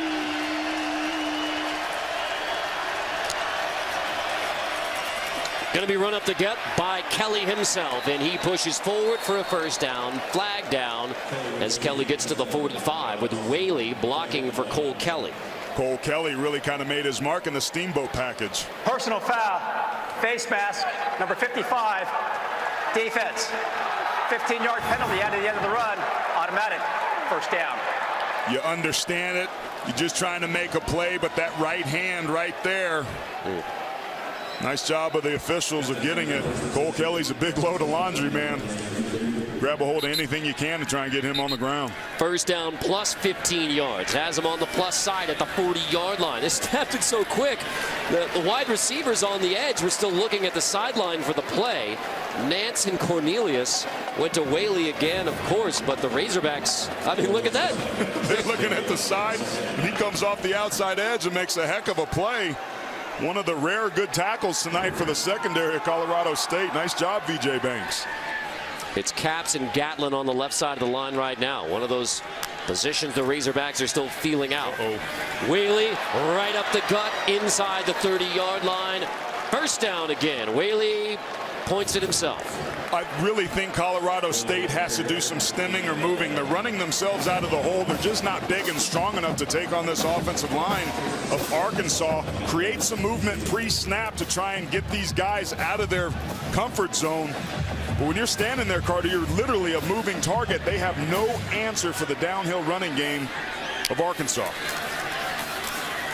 So keep it on the ground. Rakeem Boyd, and now he's going to push to the 25. So you're officially 5 yards away from the red zone, but this is the trouble spot for Arkansas as they've gone 1 for 3 touchdowns in the red zone, while they're only up by 4. And with Ty Story watching, it's now Cole Kelly at quarterback trying to finish the drive. And this is some of the situations that he would come in that Steamboat package. Even though he's a big guy, he's not necessarily mobile, but he's a super physical runner, as we saw in that 3rd down pickup. You have to consider his legs as a result here, but I think this down the distance is a pass. And here it is. Kelly, deep shot, end zone. It is caught, touchdown. Arkansas, Petway holds it in, and Cole Kelly leads a touchdown drive for Arkansas. The TD pass goes 25 yards, and the first drive of the second half for the Razorbacks is a touchdown drive. He turns around, he catches the ball, that left foot immediately goes down. They're trying to see, certainly his right heel hits, but to me, he demonstrated control of that football. That's going to be a touchdown. And now it's in the books. Limpert's PAT somehow sneaks in. So the challenge for Arkansas after only 1 touchdown, settling for field goals in the red zone in the first half. Forget about the red zone. Just take it from 25 yards out and go over the top of the Rams. Cole Kelly, Lafayette, Louisiana with a TD pass. Arkansas back in the end zone, back in control. Pretty good efficiency from Cole Kelly. His 1 pass, 25-yard touchdown. Well, sometimes too much of a good thing isn't a good thing. What Colorado State did is went back to the same cross-dog blitz, which created a one-on-one situation down here at the bottom of the screen. Anthony Hawkins makes it worse. He turns out and reverses out, which gives him no chance to be able to recover. The ball's underthrown, but Petway, great concentration and body control to turn around. Give credit to Colorado State for trying to blitz. They just couldn't get home. It's going to be really hard for them to get back in this game if they can't get something going offensively. Touch back to the 25-yard line. Chance to tell you, the CBS Sports Network in the studio bright and early tomorrow morning, 8 Eastern. Adam Shine and the Tops crew getting you ready for week 1. on the 24-hour home of CBS Sports. It is That Other pregame show, 8 a.m. Eastern time. So those Ram fans will have to get some quick sleep tonight to get up at 6 a.m. to watch That Other pregame show, getting ready for week 1. So 125 rushing yards for Devois Whaley. That is what the Colorado State offense has combined. Whaley 125, Rams 125. Curtis Samuels over the middle. This will help. It's Butler, the tight end, again across the 50-yard line to the 45. Gain of 30 from Curtis Samuels to Butler. Great play call there. They brought Butler across in motion. Does a nice move to get himself open on the quick slant and one-on-one coverage. And the Rams are on the move. Longest offensive play of the game for the Rams. Off of a short throw, catch and run. Curtis Samuels in the air again, complete again. First down to Williams. Let's check in with Brent in New York. Carter, Kentucky has taken the lead on Florida. Terry Wilson, 9 carries for 107 in this touchdown. Third quarter, Kentucky leads the Gators 14-10, guys. Kansas wins at Central Michigan, and Kentucky is giving Florida a game. Curtis Samuels pops, loses the football. It's loose on the ground, and it looks like the Razorbacks have it. Curtis Samuels lost it, and Agim hops on top of it. The Razorbacks take it away with an 11-point lead. Watts knocked it out of there. Agim got on top of the football. Second turnover by KJ Curtis Samuels. A pick, and now a fumble. Armon Watts was recruited by Missouri. Here he is here. He's just going to beat the right guard, Jeff Taylor, on an outside rush. Swats his hands. As an offensive lineman, you got to get a punch. Curtis Samuels is forced to pull the ball down. The pocket just collapses. The ball comes out. McTelvin Agim is there to happily jump on it. After the biggest play we'd seen all night from Colorado State offensively, moving the ball beautifully down the field. Their offensive line breaks down up front. Credit the back end of the coverage, and another huge turnover for an offense that just looked pretty good through the air in the previous series.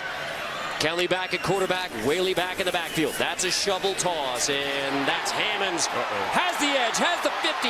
Hammonds down the sideline, inside the 20. He'll take it. Touchdown, Razorbacks. Hammonds breaks it, a 64-yard TD. Cole Kelly is 2 for 2 passing with 2 touchdowns, giving the Razorbacks a spark on the road in Fort Collins. That is the longest, shortest pass of Cole Kelly's life, I'm sure. But again, bad angles, missed tackles, good perimeter blocking by Arkansas. And the sudden change, that is the best way that you could do a nice job of moving the football down the field. And for an offense that was quiet through the air in the first half, Carter, what can you say? Woo, pig suey. Aaron Taylor nailing it. I even did the arm thing. They're called. They're called now. And now Arkansas in command. 2 touchdowns to begin the second half. Chad Morris with a round of applause for the offense. Razorbacks now rocking on the road. Back-to-back TDs by Arkansas to begin the second half, 27-9. CBS Sports Network next Saturday, full lineup. We kick it off noon Eastern. West Point with Army taking on Hawaii, followed by Navy Lehigh, and later Arkansas State heading to Tulsa. Wrap up the night with Arizona State and San Diego State. Herm Edwards back on a college campus for the first time since he was DB coach at San Jose State in 1989. Next year became a scout with the Chiefs and on to NFL head coaching career, and now 1-0 as coach of the Arizona State Sun Devils. We will see them next week in San Diego.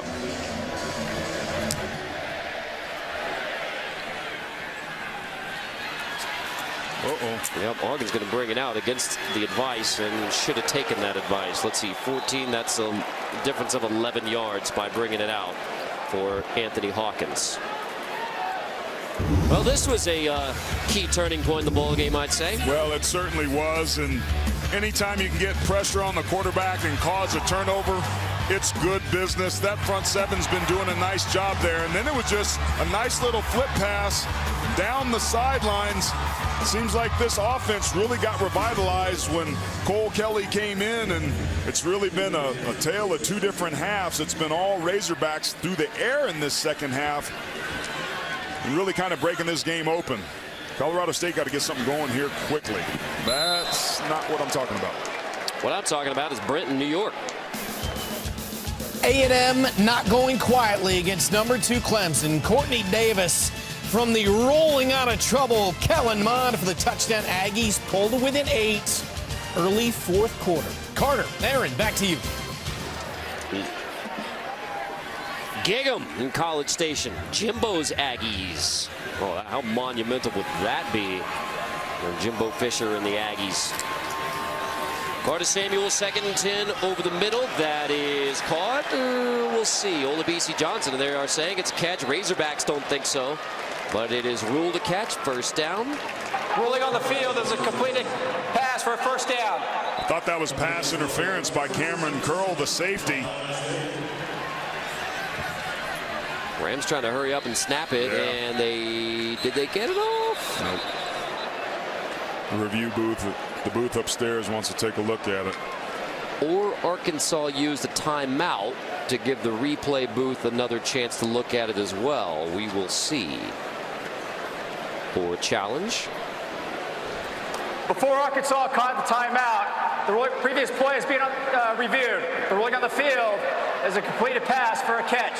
Previous play is under further review. So that all works out for Chad Morris. You don't have to use a timeout, don't have to use a challenge. Replay booth, Jeff Hansen. And the replay booth wants to see if this is indeed a catch by Olabisi Johnson. That's not a catch. No, it's not. And I think what they missed, though, is a pass interference. Again, Cameron Curl, the safety, is all over Olabisi. Look at his right hand.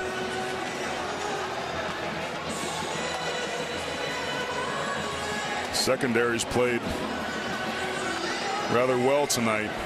That might be good coverage there by Curl. Rams had a 27-yard completion wiped out on review. Preston Williams. And now this completion for a first down to Olabisi Johnson, likely coming back. You know, ironic for Arkansas with a spark at quarterback. I mean, that's what Ty Story did last week when Cole Kelly started, and it was a slow start. Story came in, was terrific, and led Arkansas to a blowout win over Eastern Illinois. Now this week, it's Story who gets the start, and Kelly comes on in relief. And like I say, 2 for 2, 2 touchdown passes. That's as good as you can ask for. I'm glad you brought that up because I was thinking about that, and it's kind of good news, bad news. Again, consistency being the problem. After review, the ball hit the ground. It's an incomplete pass. It's going to be second down, 10. Put the game clock at 7:12. 7:12 on the game clock. Thank you. We agree with that call. Correction, it's going to be third down. And prior to third down, let's check with John. Hey guys, after that incomplete catch, wide receiver Olabisi Johnson for Colorado State was being checked out by the medical staff. He actually trotted off into the locker room. They're going to look at him further. No indication on what an injury could be at this point, but I'll keep an eye on it and get back to you. Thank you, John. More bad news on the injury front for Colorado State. They are just getting beat up right now.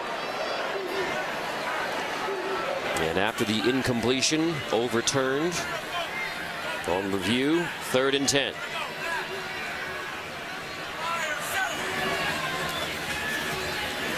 KJ Carter Samuels over the middle, almost picked. Intended for Preston Williams. Another chance at an interception. Poli and Ramirez were both there. After Kelly leads 2 touchdown drives, field goal no good, 27-9 still our score. Well, it's interesting because we asked Chad Morris on our call this week, how comfortable do you feel with Connor Limpert? And he said 42 yards, which is the 25-yard line. So this was well out of the comfort zone of their kicker. And Mike Bobo pretty happy to have possession of the football. Which that false start on the left side costing him the 25-yard line. Difference of 5 yards. Kinsey in the backfield with Carter Samuels. On the roll to the outside, Preston Williams has 35 out of bounds. I mean, 5:21 left to go in the third. Game's not over, but Arkansas has to mess this up to allow Colorado State back into the game. or Colorado State has to make some plays. I think it's easy to say that, but with the way they've been playing defensively, it's going to be hard for them to do it. If they get some points, Arkansas can run this clock out and go to a 4-minute offense pretty much anytime they want. And now they've added the ability to pass the football. The pressure now is on this Rams offense that has struggled all night long to move the football. Curtis Samuel's going to keep it on third down, get enough to move the chains. You're still in negative yardage in the rush game for Colorado State tonight against Arkansas defense. And they gave up 200 rushing yards a game last year to the Razorbacks. I mean, one game into the season, you don't want to judge too much, game and a half, but -4 at this point for the Rams. Curtis Samuel's back to the air, deep shot, caught. Butler inside the 25. He goes rolling inside the 15. Butler hangs on to the football and takes it inside the 5. Pulley nearly ripped it away, but it's a gain of 56 to the tight end Butler. Great move by Butler on the one-on-one. This was a matchup that they wanted. For a tight end, my man can move, and now the Rams are down here in the red zone trying to get back in this ball game. First and goal, first red zone trip. Curtis Samuels complete to the outside. Nothing much doing. Wise makes the catch. Tonight's red zone brought to you by Verizon. The first time we've had a chance to tell you that for Colorado State. 3 for 4 touchdowns. Problem is they just haven't been getting to the red zone enough so far. We haven't seen Brendan Fulton back out there either. To start this second half, it was Fulton and Butler that really got this offense going.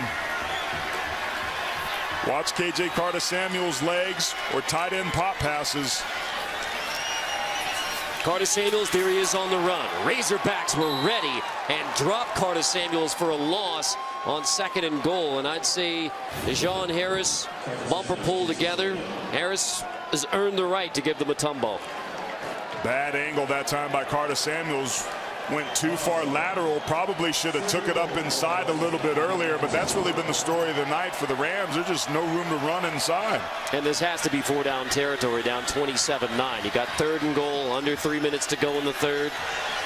No question. On third and goal, Curtis Samuels over the middle, touchdown. It's Preston Williams into the end zone. The first touchdown of the night for the Rams. Well, the big 56-yarder to Butler sets it up. Preston Williams finishes it, and the offense is staying out there to go for 2 to try and make it a 10-point game.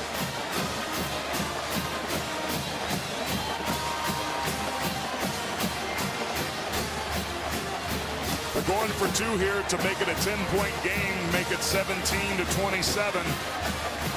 Every 2-point chart in America says that this is the right call. Bobble from Matthews, and it's a touch. 2-point conversion after the touchdown. It's Butler who rolls it in. And sure enough, a 10-point game with 2:46 to go in the third. TD Carter-Samuels, 2-point conversion. Said the Razorbacks would have to mess something up. Well, you give up a choke play to Butler, and then a touchdown and a 2-point conversion. Here's Butler right here, but keep your eye here. There's miscommunication, pointing, take him. Nobody takes him. Butler just comes around and is uncovered. You can't get any more wide open. So there's your mistake, Carter, that you said they had to make. But again, it's beautiful execution. Nobody picks up Preston Williams, their red zone threat. Carter-Samuels reads it beautifully. Where the heck has this offense been all night? And now the 2-point conversion. Cameron Butler, who got them down there in the red zone, runs out stock blocks, beautifully executed off the play action, and back-to-back breakdowns on the back end for John Chavis's defense. And the Rams have themselves a 10-point ball game and a whole lot of confidence in life here in the third quarter. After Arkansas had a 27-9 lead, Warren hits a knee, touchback. Razorbacks will get it again at the 25-yard line. 2 touchdown drives for Cole Kelly, sophomore from Lafayette, Louisiana. He alternated with Austin Allen last year at quarterback. Cole actually started 4 games, 3 in SEC play. He was suspended at the end of the year following a DUI arrest, then won the job back in fall camp. Off the bench tonight, 2 TD passes, 2 TD drives. Missed a field goal on the last drive. Keep it on the ground. Whaley across the 30-yard line. Watson on the stop. There's Mr. Watson. I believe that's his 11th tackle for the night. Just got great instincts. Flies around to the football. His defensive line at times trying to eat up 2 guys to let those linebackers run free, but 5 yards is way too much on first down. Colorado State has to get another juice play. Get a turnover, punch the ball out. Kelly hands off Whaley, and that was he nearly broke it. I mean, Whaley had room enough to get the 41-yard line, and then Braylon Scott may have saved a touchdown. Johnny Gibson, the right guard, had a tremendous block on that. We featured him with the opening lineups. This offensive line that didn't play well a week ago has dominated tonight at the line of scrimmage.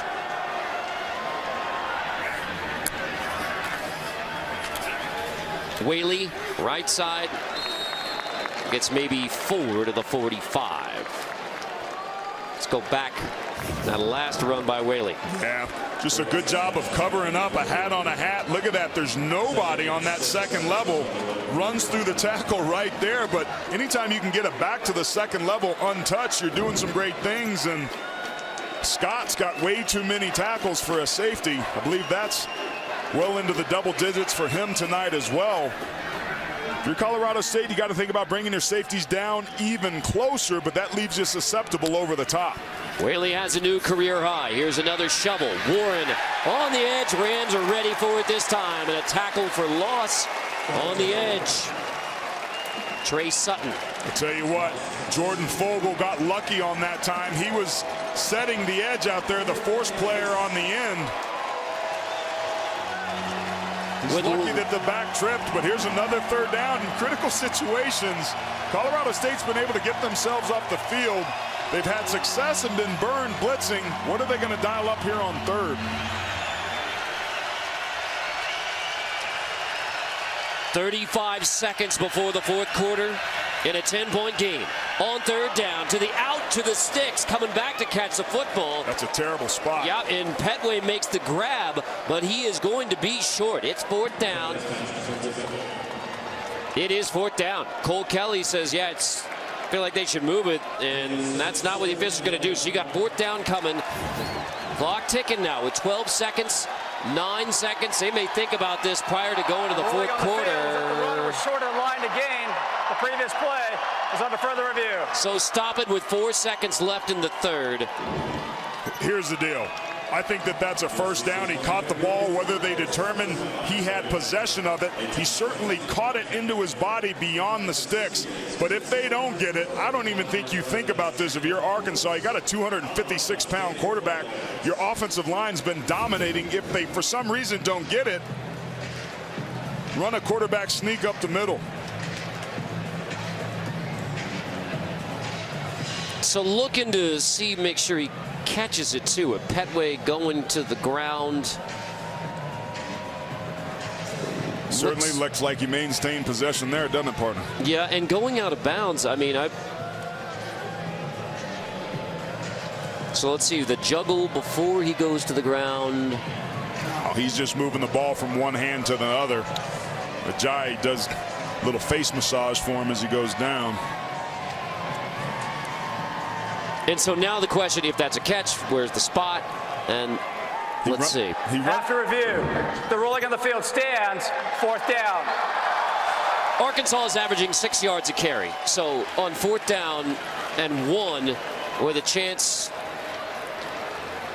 You've got a 6'7", 258-pound quarterback. Sneak this sucker. Well, this is the end, the 3rd quarter.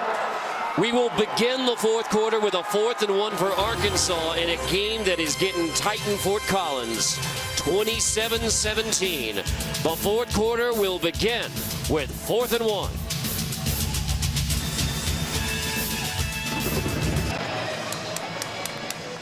Arkansas 2 touchdowns to begin the third quarter, take command. Then the Rams got themselves back in the game with a touchdown and 2-point conversion. First play of the fourth quarter is going to be 4th and 1, and the Arkansas punting unit is out. Wow. They're averaging 6 yards a carry. Yeah, 4th and 1, a 258-pound quarterback, and the punt unit comes out. It's too conservative for my liking. I'm an offensive lineman, so if you can't get a couple inches, especially after you've rushed for almost 300 yards, I'd be offended if I was an offensive lineman for Arkansas. Bauer will punt it away, hits it at the 40. Olabisi Johnson's going to let it hit the 15. There's a flag down. Now he scoops it up. Johnson driven all the way back to the 5. And we checked the flag, let it bounce, and then picked it up. Not good decision making by Johnson in the punt return game either.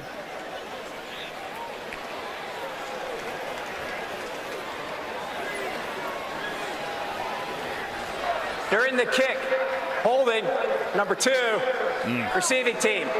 That penalty will be enforced half the distance from the end of the kick. First down, Colorado State. Backing you to the 2.5-yard line. I mean, I would have said for sure Arkansas was going for it on 4th and 1 to begin the fourth quarter, and yet they punted away. Now, with the good punt and the penalty, you back the Rams up, and it works out in special teams, but I would have thought they would have gone for it. And this is an area of the field you would absolutely love to run. You've got to be very careful with the football here. Look for some misdirection ISO.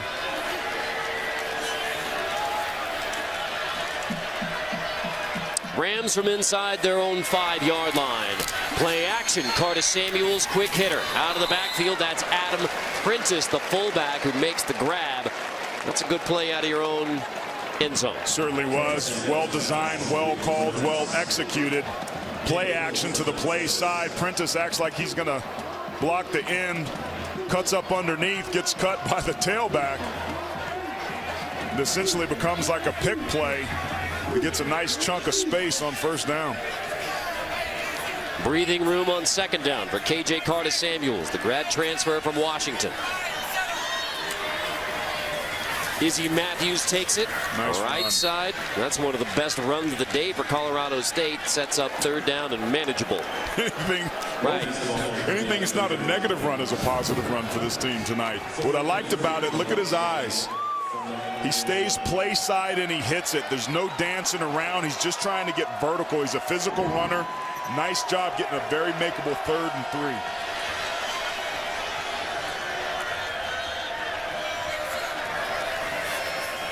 3. On the rollout, Curtis Samuels pressured. Toss is complete. Olabisi Johnson has the first down across the 20. Rams down by 10. They took possession inside their own 5, able to move the chains. Initially, it was beautiful coverage by Arkansas, but Olabisi Johnson, since that, bought himself some time. Curtis Samuels goes up, throws across his body, picks up the first down. Great patience. Body takes the handoff. Gets only a couple, trying to turn the corner. The Razorbacks were there. Harris, junior from Harvey, Louisiana, on the tackle. He's a big, thick, downhill runner, 225 pounds, 6'1". He's a thumper. They missed him during the suspension. Going to him here in the fourth quarter with some fresh legs, but not enough gain there on first down. You're back to 0. That's good news in the rush yards. Curtis Samuels over the middle in the air, complete. Johnson again took a huge hit. Curl, and here it is. He's gone. That's Cameron Curl. He's had a heck of a game tonight. Crown of the helmet. They were on top of it. He's unfortunately going to have to sit down for the Razorbacks. Forcible contact to the head and neck area. Point of emphasis, trying to make the game safer. And they were on it immediately.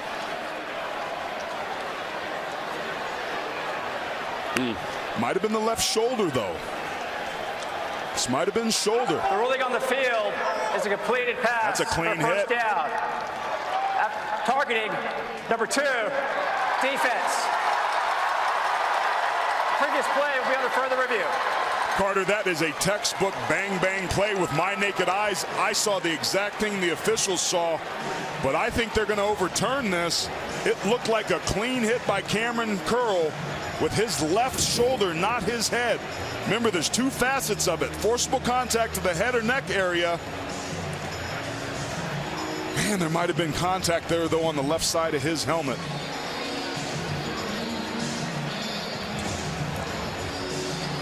It does not have to be helmet to helmet on a defenseless player to be targeting.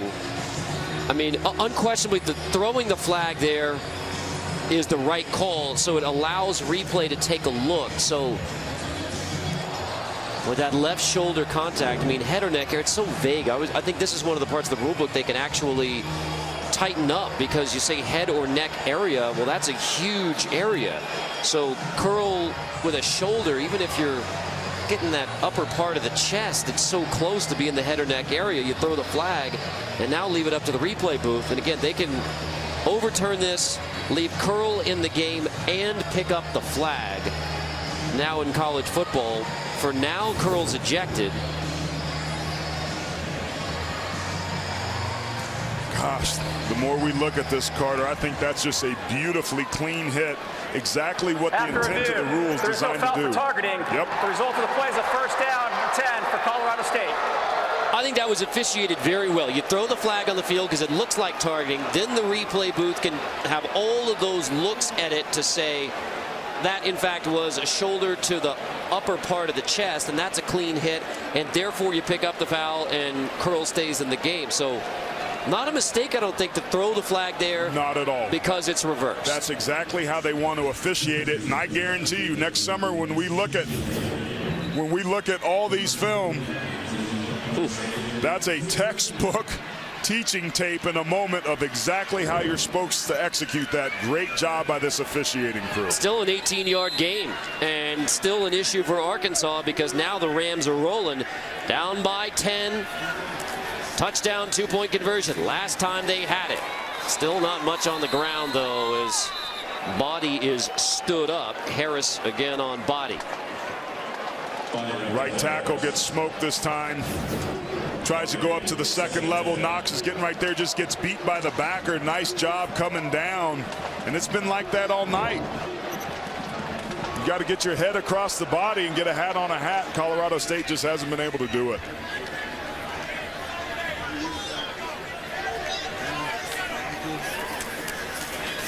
Time to throw on second down. Carter Samuels still hit as he throws. There's a flag down. Big pressure from Jamario Bell. Even when the Razorbacks are just bringing forward, they're still putting pressure on Carter Samuels, but a flag.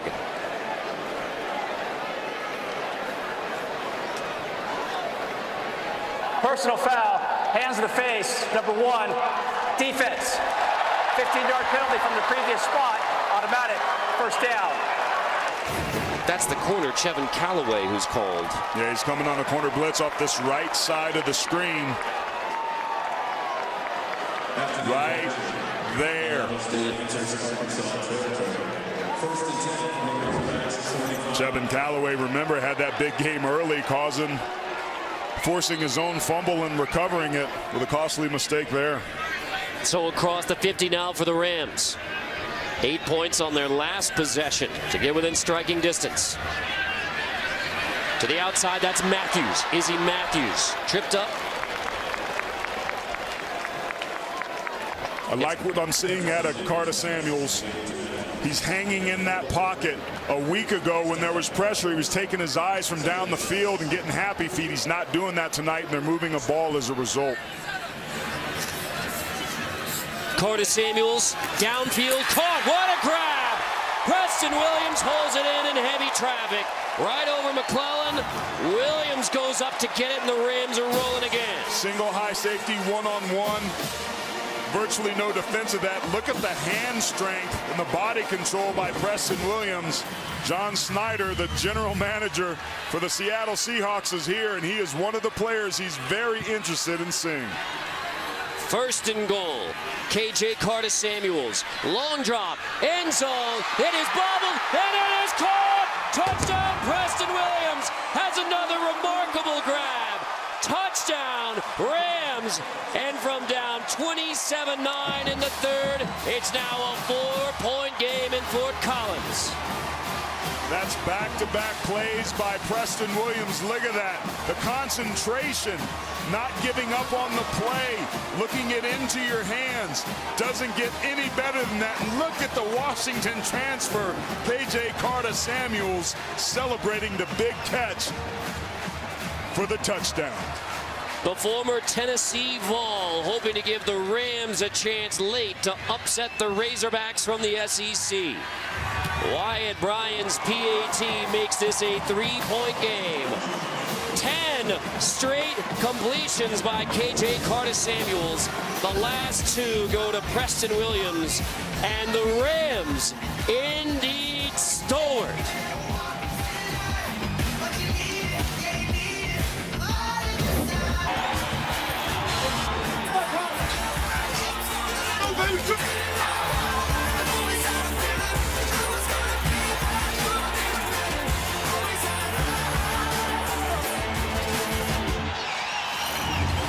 "15 straight points for Colorado State. The Rams are on the comeback trail. It's a 3-point game. Late night in Fort Fun, Fort Collins, Colorado. AT, you go back to 4th and 1 for the Razorbacks. They elect a punt. And then Colorado State goes 96 yards after that punt, rather than the Razorbacks going for it on 4th and 1. Inexcusable, and I hate to say I told you so, but with the way this offensive line was playing, you give up your right to control the line of scrimmage, and they paid for it mightily. Braxton Davis kickoff. Warren will have a chance. He takes it inside the 5. One of the SEC's best. Warren across the 25. He's caught from behind at the 27 as we go back to the touchdown. Let's take a look. Pound for pound brought to you by Rogue Fitness. Well, pound for pound, Colorado State hadn't been able to pound it, but they've been able to chunk it. Preston Williams, tremendous body control and concentration, back-to-back plays. His quarterback loves it, and for good reason. That's transfer to transfer love right there, Carter Blackburn. The former Vol Williams, the former Washington Husky, Carter-Samuels, and said Williams had to bounce back tonight. He has for the Rams. Kelly at quarterback, Whaley in the backfield, Devin Phillips on the stop after the Razorbacks get 4 more on the ground. My guess is this ball won't be in the air very much on this drive. I think if you're Arkansas, you don't want to get too conservative and sit on the lead too much, but you do want to feature your run game. If you can continue to get 4 yards a clip, keep feeding the beast.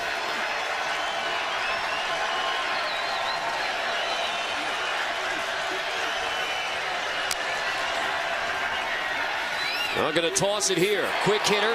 Nance spins out, and he is dropped for a loss. Campbell comes up to get the tackle for loss, bringing up 3rd and long for the Razorbacks. Great job by Campbell finishing on this play, because initially Banks misses the tackle right there, but Campbell stays alive, and that's the sort of hustle we didn't see in the first half that makes plays defensively. Call it 3rd and 8.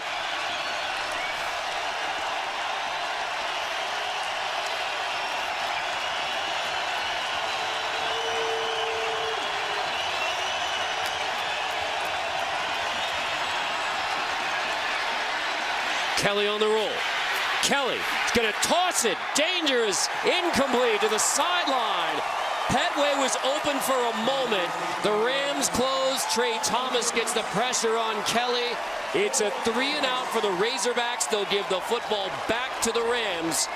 Clinging holes than he is against man coverage. Snap it in a hurry. Handoff. Matthews. First down across the 50. Matthews down to the Arkansas 41-yard line. McClure finally brings him down. Rams are backed up. Get a first down in a hurry. And credit to this coaching staff for not abandoning the run. Ronnie Letson, the play caller tonight. Great call and execution there. Best run of the night by far for Colorado State. So Matthews again. This time Agim leads the way, and the Razorbacks hold him for a loss. Harris and Poole finish it off after Agim had the penetration. Agim was unblocked off that backside.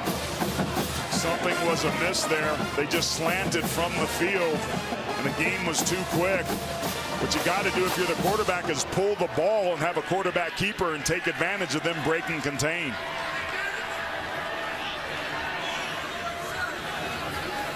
Curtis Samuels to throw on second down. To the outside, Olabisi Johnson.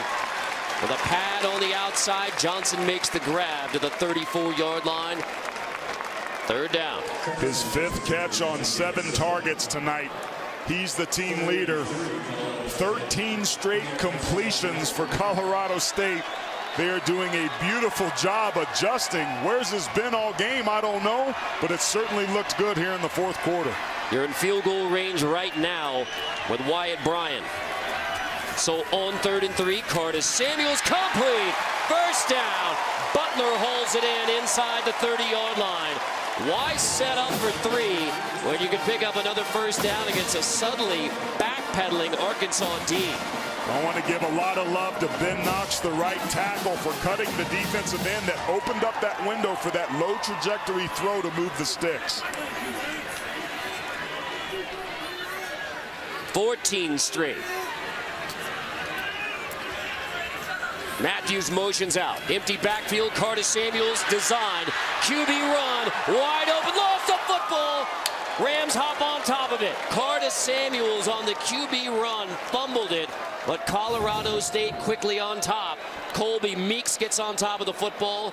And now Curtis Samuels looks like he is hurt. Telvin Agim having a huge night. Punches that ball out. 6 forced fumbles a week ago for this team. Several tonight. Curtis Samuels is slow to get up. 14 straight completions, but on the QB run, Curtis Samuels takes the blow. Colin Hill warming up. Hill's 1 possession at quarterback tonight for the Rams was a 3-and-out. He is 1 for 7 passing on the year. So if you have to go to the sophomore quarterback captain, and it looks like that's exactly what the Rams will have to do. Just when KJ Curtis Samuels was feeling an incredible rhythm with 14 straight completions.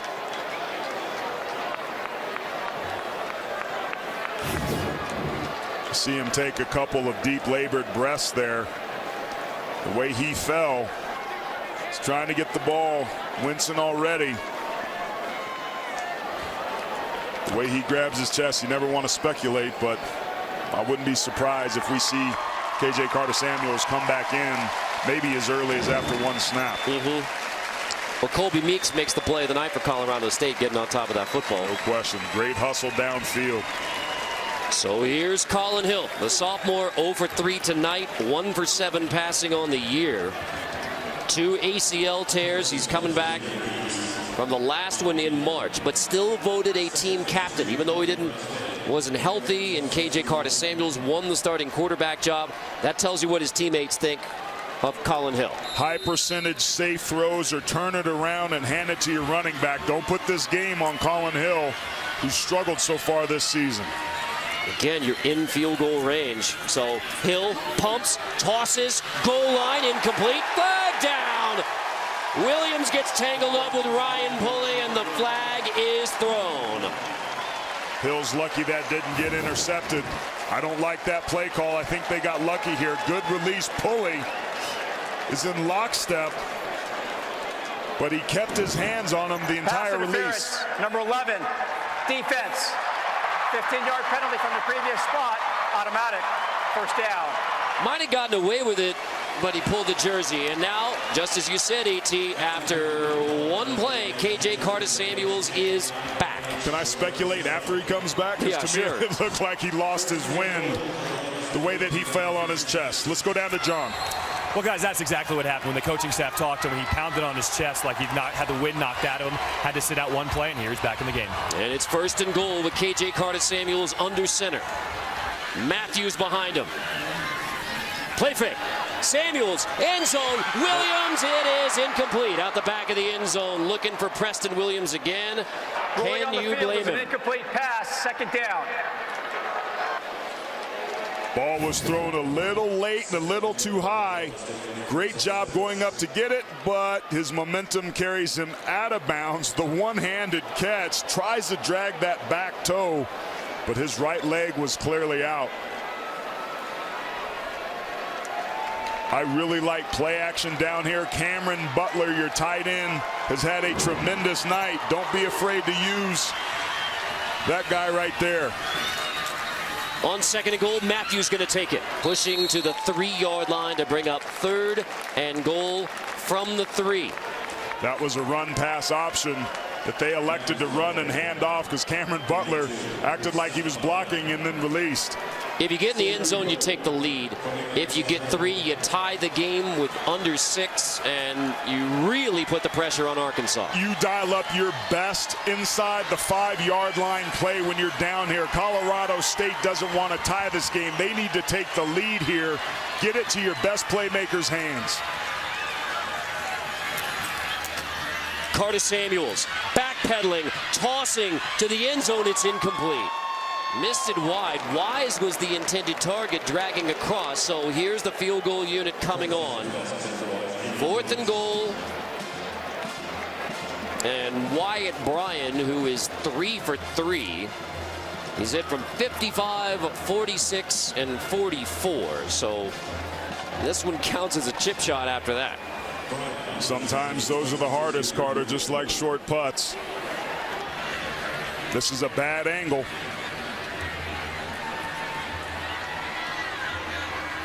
.22-yarder to tie it is good. 18 unanswered by the Colorado State Rams. 5:19, the pressure all on the Razorbacks. Tie game in Fort Collins. It was 27-9. Arkansas in control their first road game against a Mountain West Conference opponent. Now we're even at 27 as we revisit our keys to the game, brought to you by America's Navy. Arkansas started out red hot. That's kind of what they wanted to do, but this defense, particularly here in the 4th quarter, too many explosive plays. The Rams offense up front haven't been able to run the ball, but have done a decent enough job in pass protection. And the juice plays, turnovers, tackles for loss, coming up in key moments, and 3rd down situations in the red zone. It hadn't been pretty, but it's been effective for the Rams defensively.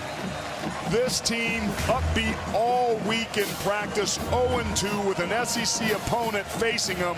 They didn't lay down. They've responded, and it's been extremely fun to watch here in the second half. Short kick bobbled, and the Razorbacks falling it around the 20-yard line. Morris gets on top of it. So Razorback football, and you have been advocating, Aaron, for Whaley to take command here in the 4th. Basically just turn around Arkansas and hand it to 21. Let those guys up front do some hunting and control the football. You had a 4th and inches at midfield and elected to punt and allowed Colorado State to go on a 9-play, 96-yard drive. This is a team that has been gashed on the ground and through the air, allowing 2 of the top 15 pass performances coming into tonight, and also on the ground. Arkansas run the dang ball. Whaley does it and falls forward for a gain of 10 on 1st down. Sutton finally makes the stop. Move the chains. I'm almost offended for the offensive line for them. On a 4th and inches situation, to me that sends a message that you don't trust us up front.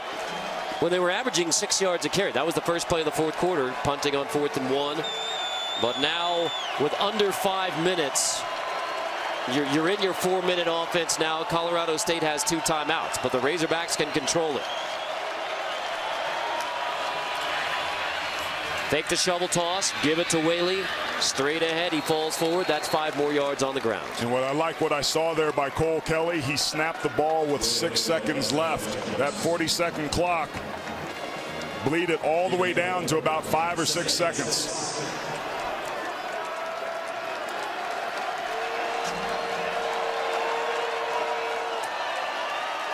Kelly in no rush again. They're firmly in that 4-minute offense now, even though you started this around 5 minutes. Snap this one with 11 and hand off Whaley again. Only gets a yard, maybe 2. So now you got 3rd down and 4. Watson on the stop.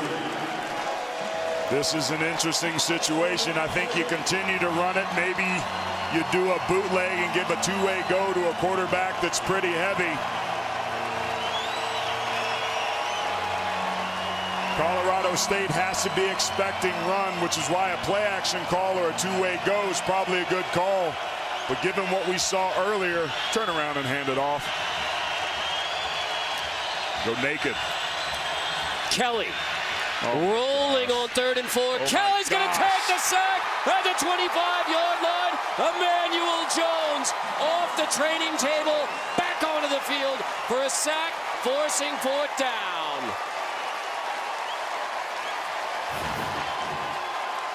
Nothing to say here, Carter. Terrible choice of play call. You motion your back out of the backfield so he can't help in protection. And for a team that has struggled mightily in this early season to get to the quarterback, the biggest sack by far for the Rams was a big one. Got to delay a game. Going to have to adjust this. Got zeros on the play clock. Offense, 5-yard penalty, still 4th down.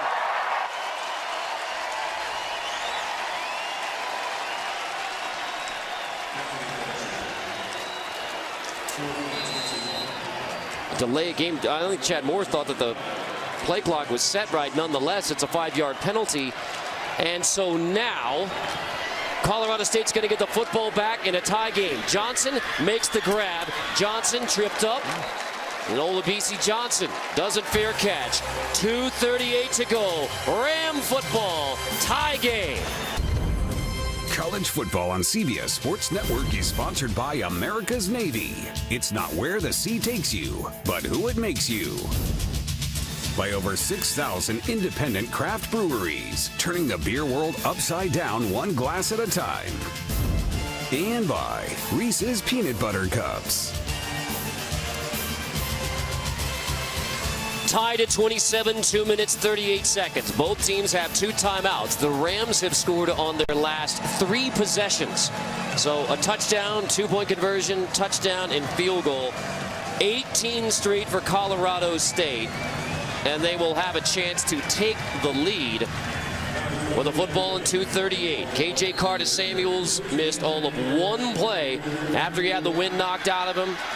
And the graduate transfer from Washington trying to lead Colorado State to an improbable first win of 2018. They're 0-2. Blown out last week versus Colorado, and now a comeback against the Razorbacks. Kinsey, shovel, completion to the 46. Your strategy here is positive yards, first downs, then get out of bounds in that order. Because of the 2 timeouts, you can work the edge of the field. They just ran. That's not a bad call. Remember, their kicker, Wyatt Bryan, has made a 55, a 46, and a 44-yard field goal tonight. Time is on the side of the Rams here. Carter-Samuels hit as he throws on 2nd down. It is downfield, caught, sliding to make the grab. Preston Williams inside the 30. And now with 2 minutes, the Rams have nothing but time. That was great pass rush by Arkansas. They get to him right as he throws. There's no velocity on the ball, but Williams is able to redirect and come back to it for a huge gain. And I think they may want to take a look at this one. The ruling on the field is a completed pass. The previous play is under further review. Now remember, he had one overturned earlier that he didn't hang on to. Right in his hands, right in the breadbasket. That is a catch as catches get.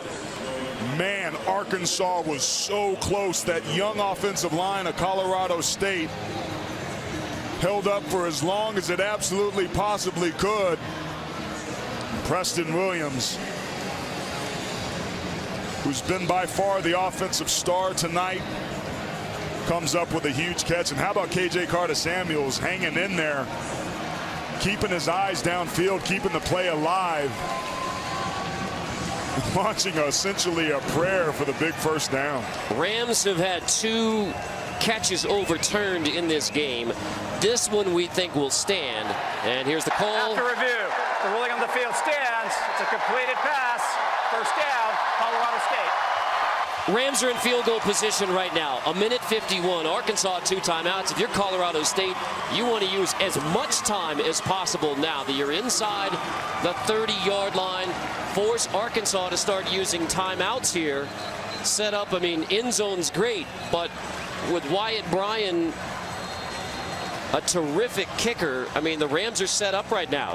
There is no rush for Colorado State. No question, they'll take this down to about 1:27 before they snap the football. 14 seconds left on the play clock. KJ Carter-Samuels should milk this to about 5 or 6 seconds. Well, they snap it with 7, hand it off. Nothing much doing there on the ground, but again, this is a chance just to run clock. So Arkansas's got to take a timeout here, and they do. Timeout, Arkansas, second and a half, 30 seconds in length. So 1:24. There have been a couple critical plays on special teams in this game. You go all the way back to the first half when Arkansas was stopped offsides on the kick. So the kick was no good. It was supposed to be 0. That turns into a touchdown for Arkansas. So how huge is that in this game? The difference is 7 points. And then the first play of the fourth quarter on 4th and 1, rather than going for it, punt. And Colorado State starts this rally by going on a touchdown drive.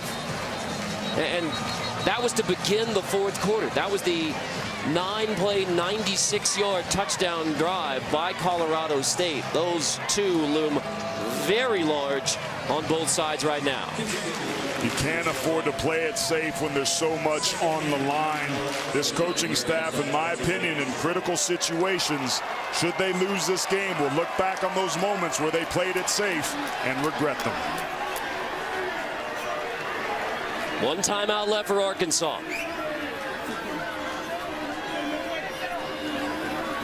Carter-Samuels, play action, complete. Williams over the middle, he has it for a first down at the 15. And the Rams can burn more clock after a 14-yard completion. Second and a half, 30-second timeout. Beautiful release that time. And how about the aggressive play calling? Ronnie Letson trying to bleed the clock. Anything can happen. Arkansas has gotten their hands on the footballs all night long early on in this game. And he comes around and delivers a strike. The question is, why in the world would Colorado State take a timeout there? Bobo's arguing that he didn't want to take a timeout. Colorado State did not call a timeout. They'll still have 2 for the half. It'll be first down, Colorado State. Wow. So this clock should continue to roll. Play clock to 40 seconds. There you go. 40 seconds on the play clock. Thank you. That's going to take it to 40 seconds before they need to snap it. Arkansas's got to think about burning their timeout here. Well, when it's marked ready for play, when it's wound, and then the play clock and the game clock is going to run. But I mean, that would have been a huge miscue. So you're going to take it down to almost 40 seconds before you have to snap this football on first down. So Colorado State is set up right now to win the football game. This is ball game. If you're Arkansas, you've effectively lost this game. It's 1st and 10. That last play was the nail in the coffin for the Arkansas Razorbacks. It was 27-9.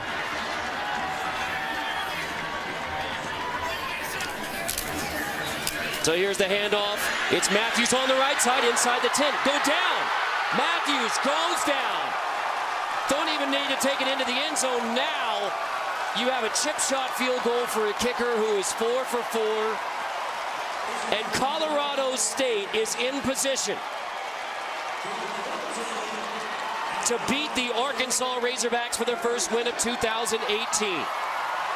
How about the team that couldn't run the ball all game long comes up here huge?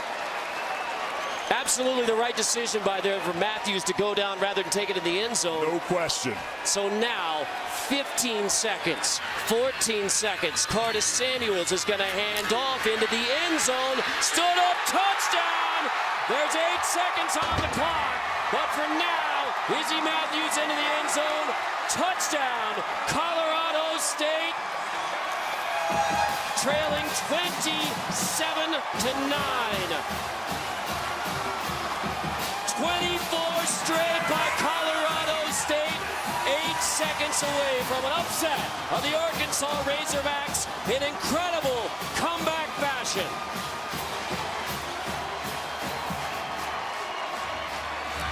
Brian's PAT. Rather than the 3 from Brian, you get 7.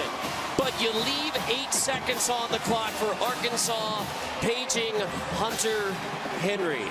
We have certainly seen the Hunter Henry heave, but what you're doing is a squib kick to disrupt the ability for Arkansas to return the football. If you do it properly, it's probably a 75-yard pass that you're going to have to throw in the air. Anything is possible in college football, but fate seems to be on the side of the Colorado State Rams, who couldn't run the ball all game long, Carter, but have had 45 rushing yards when they needed it most here in the fourth quarter. 25 straight for Colorado State. 0-2. Blown out last Friday by the Colorado Buffaloes. Beaten at home by the Hawaii Rainbow Warriors. Mike Bobo told us this week, we may be 0-2, but the story of this season has not been written yet. What? Battered and bruised and injured and maligned, and yet Colorado State digging deep for 25 straight, in position to upset the Razorbacks. Davis, there's your squib kick. Razorbacks fall on it. 6 seconds showing on the clock. Would take a miraculous play for Arkansas, but because Colorado State scores a touchdown, now the Razorbacks have at least a chance. They have one play. You do not risk trying to throw a quick out to gain yourself less than 10 yards. You want to move the launch point for the quarterback, so expect Cole Kelly to roll probably to his right. If you're Colorado State, it's football 101. Keep everything inside and in front of you. Only once before has Arkansas lost to a Mountain West Conference opponent. This is the first time they've ever gone on the road to a Mountain West Conference venue. Preston Williams is back in coverage for Colorado State. Razorbacks needing a miracle. Kelly's going to throw. It's complete. Stewart on the edge. There's a toss back. Petway. Petway looking for help. It is picked up, scooped up. Kelly, that cannon shot doesn't matter. Kelly's going to go down. It's still loose. And now it's official. The Colorado State Rams charge back with 25 straight to upset the Arkansas Razorback. It's a final in Fort Collins. Rams 34, Razorbacks 27. Colorado State digs deep to upset Arkansas.